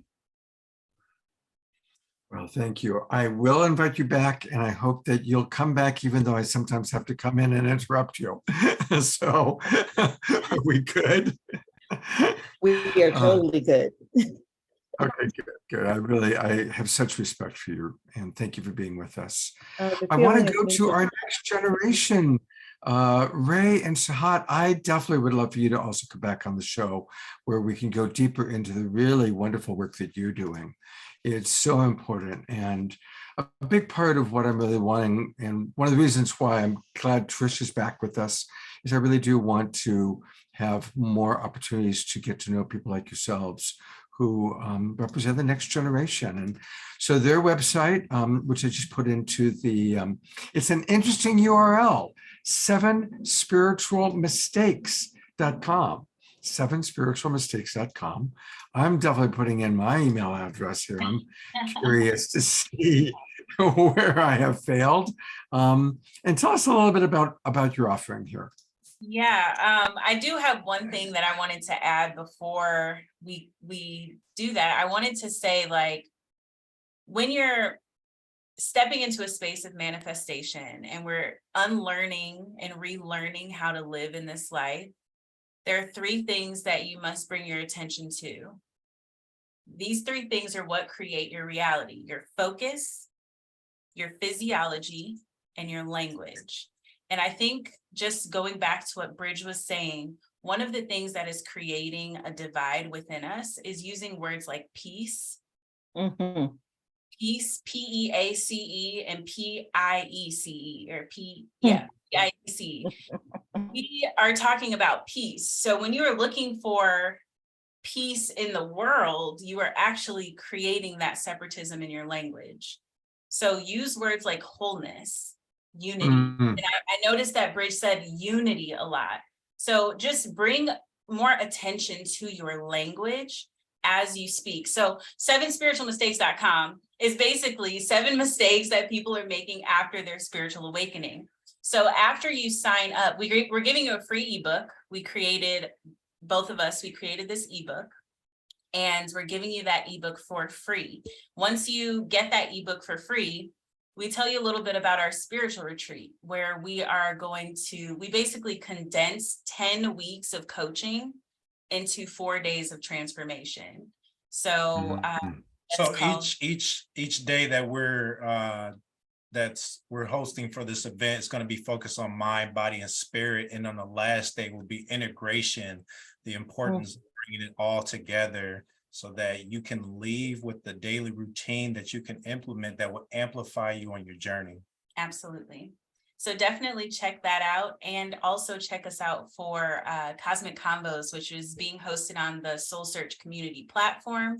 And we go live every single Thursday, where we create a safe space of healing, rituals, and connection for you to be able to share your experience going through this physical, corporeal matrix life, and just to create balance within the community as well. And to network, because we're very community based. So we love to have that space for other people to come and connect with other like minds, no matter where you're at in the world. And that's part of Soul Search. So I brought Tanjila back up. So Tanjila, tell us a little bit about how that connects with Soul Search and how Soul Search is growing to include programs like they just described. Sure. Yeah. No, I'm so excited to have Ray and Sahat joining us here. I mean, as you guys know, a lot of you who are tuning in, who are familiar with Soul Search, we are an online global platform for spirituality and consciousness, healing and transformation. This is a platform where people can go to search for different healers, explore different modalities, find different events, community, for their own awakening, for their own ascension. And it's something that, we don't have to do alone, and we're here to do it together. And so that's what Soul Search is all about. And, Ray and Sahat, I'm so excited that they have their group as part of our Soul Search community, because one of the things that I'm seeing, even Scott, you were part of our Becoming the Quantum Human Evolution Conference this past weekend. And, we always have such a great turnout at our online conferences and online events. And people are always just wanting to continue the conversation. They want to continue the discussion. They want to be able to go deep.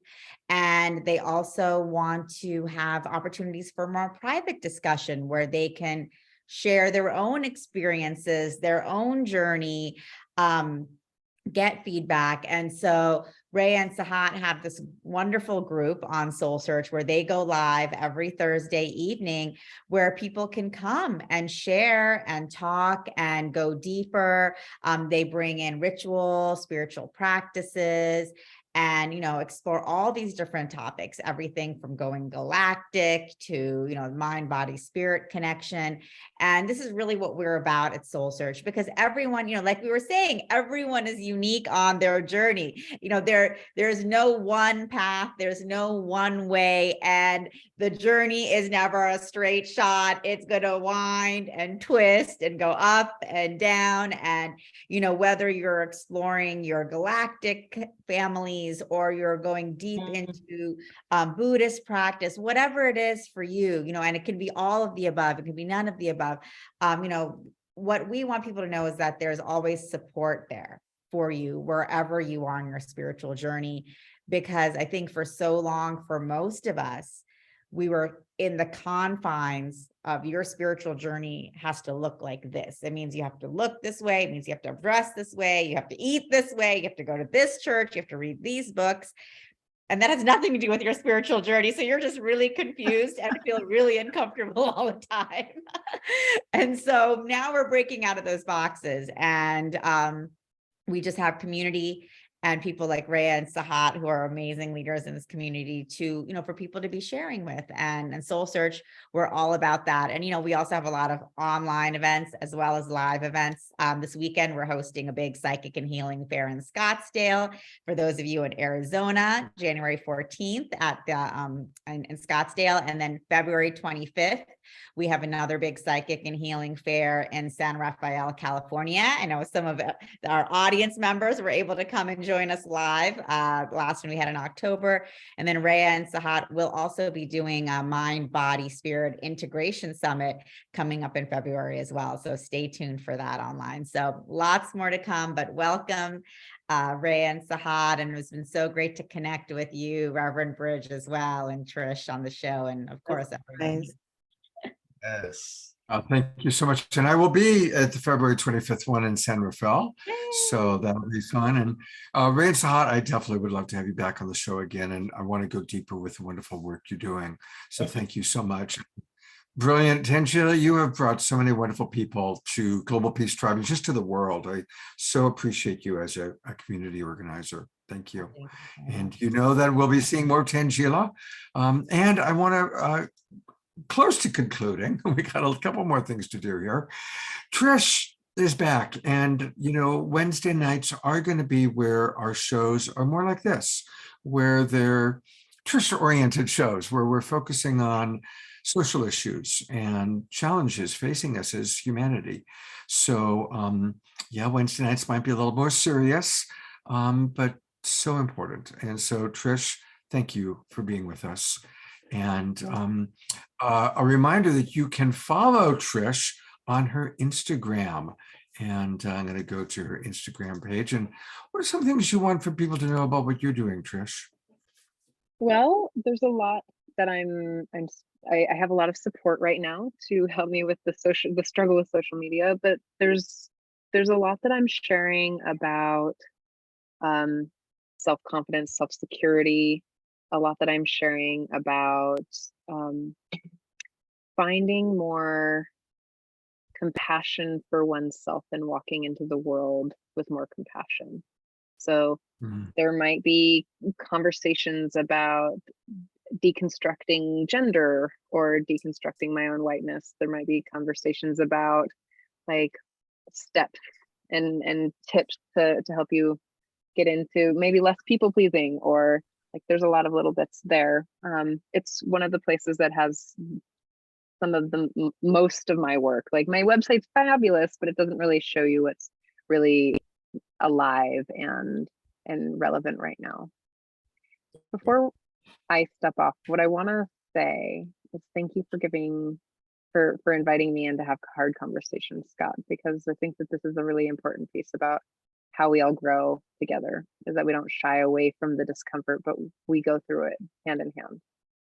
And that's one of the things that I'm learning that love is choosing discomfort over feel good all the time. And one of the things that Martin Luther King did say is that the ultimate measure of a man is not where he stands in moments of comfort and convenience, but where he stands at times of challenge and controversy.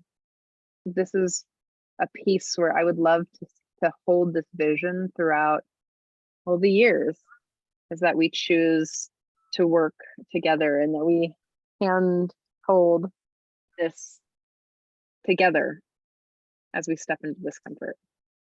That's love. Yeah, absolutely. I'm learning. Beautiful. All right, well, so we're going to call them Uncomfortable Wednesdays. How's that? I think we should talk about this marketing strategy. I'm not sure. I am grateful, though, to see that Mark Danisovsky says Wednesdays are the best. So there you go. Thank you, Mark. I appreciate that reassurance. I do want to let people know a little bit about what we've got coming up on the Awakening World this week. Tomorrow night, I'm going to be doing a special show.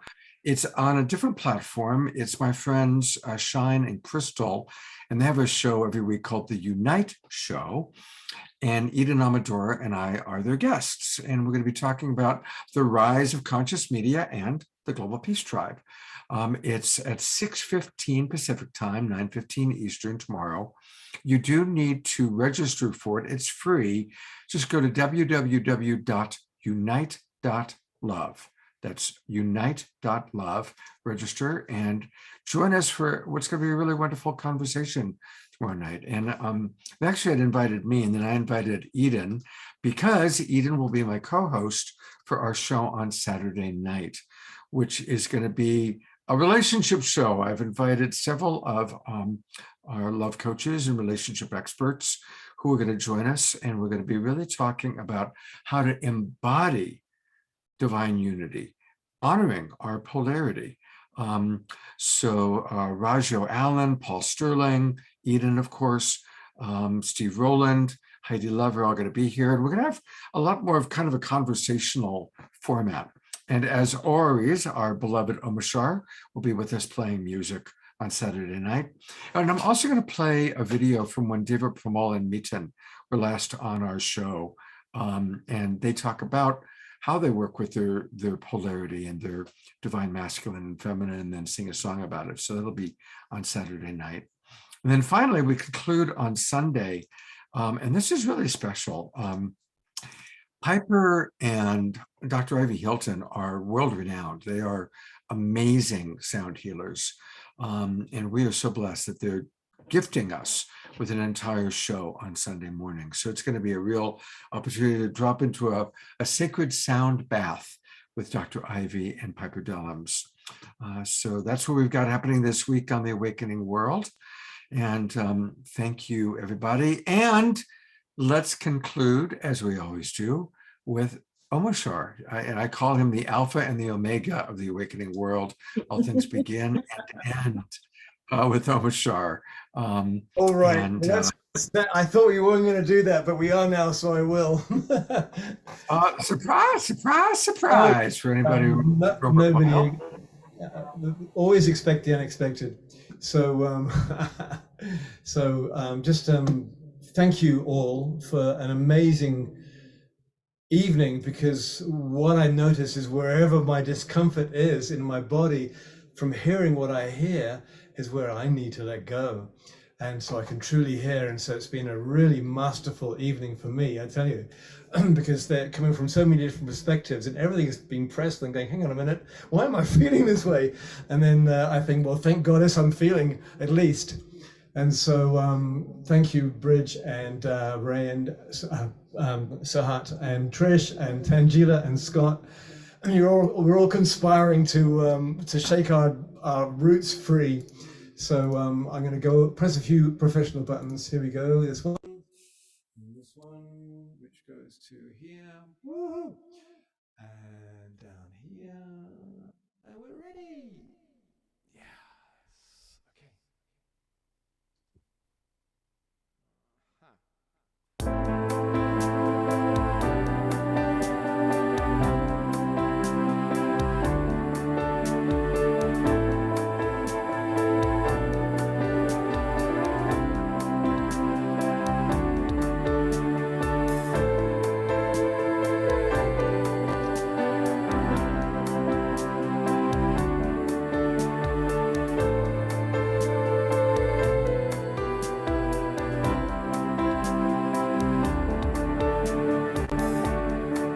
The light of love has come,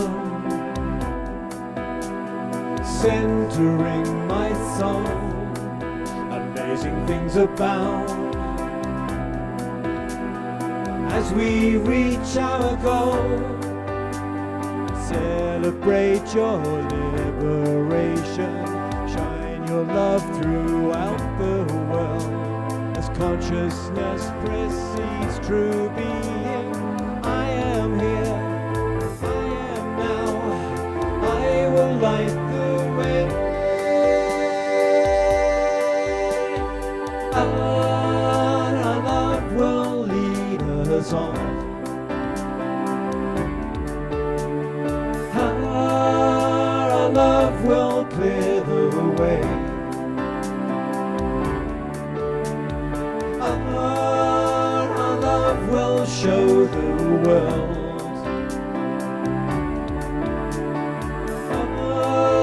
There's nothing in the way.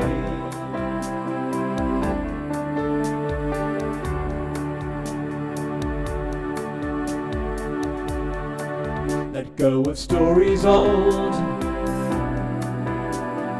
walk into the new, free to be at last. So stand up and be true, and celebrate your liberation. Shine your love throughout the world, as consciousness precedes true being. I am here, I am now, I will light the way.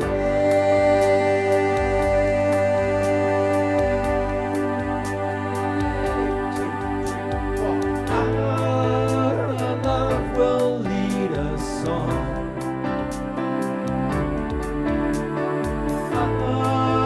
Our love will clear the way.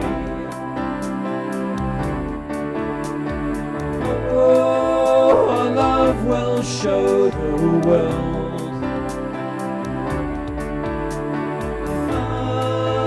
There's nothing in the way.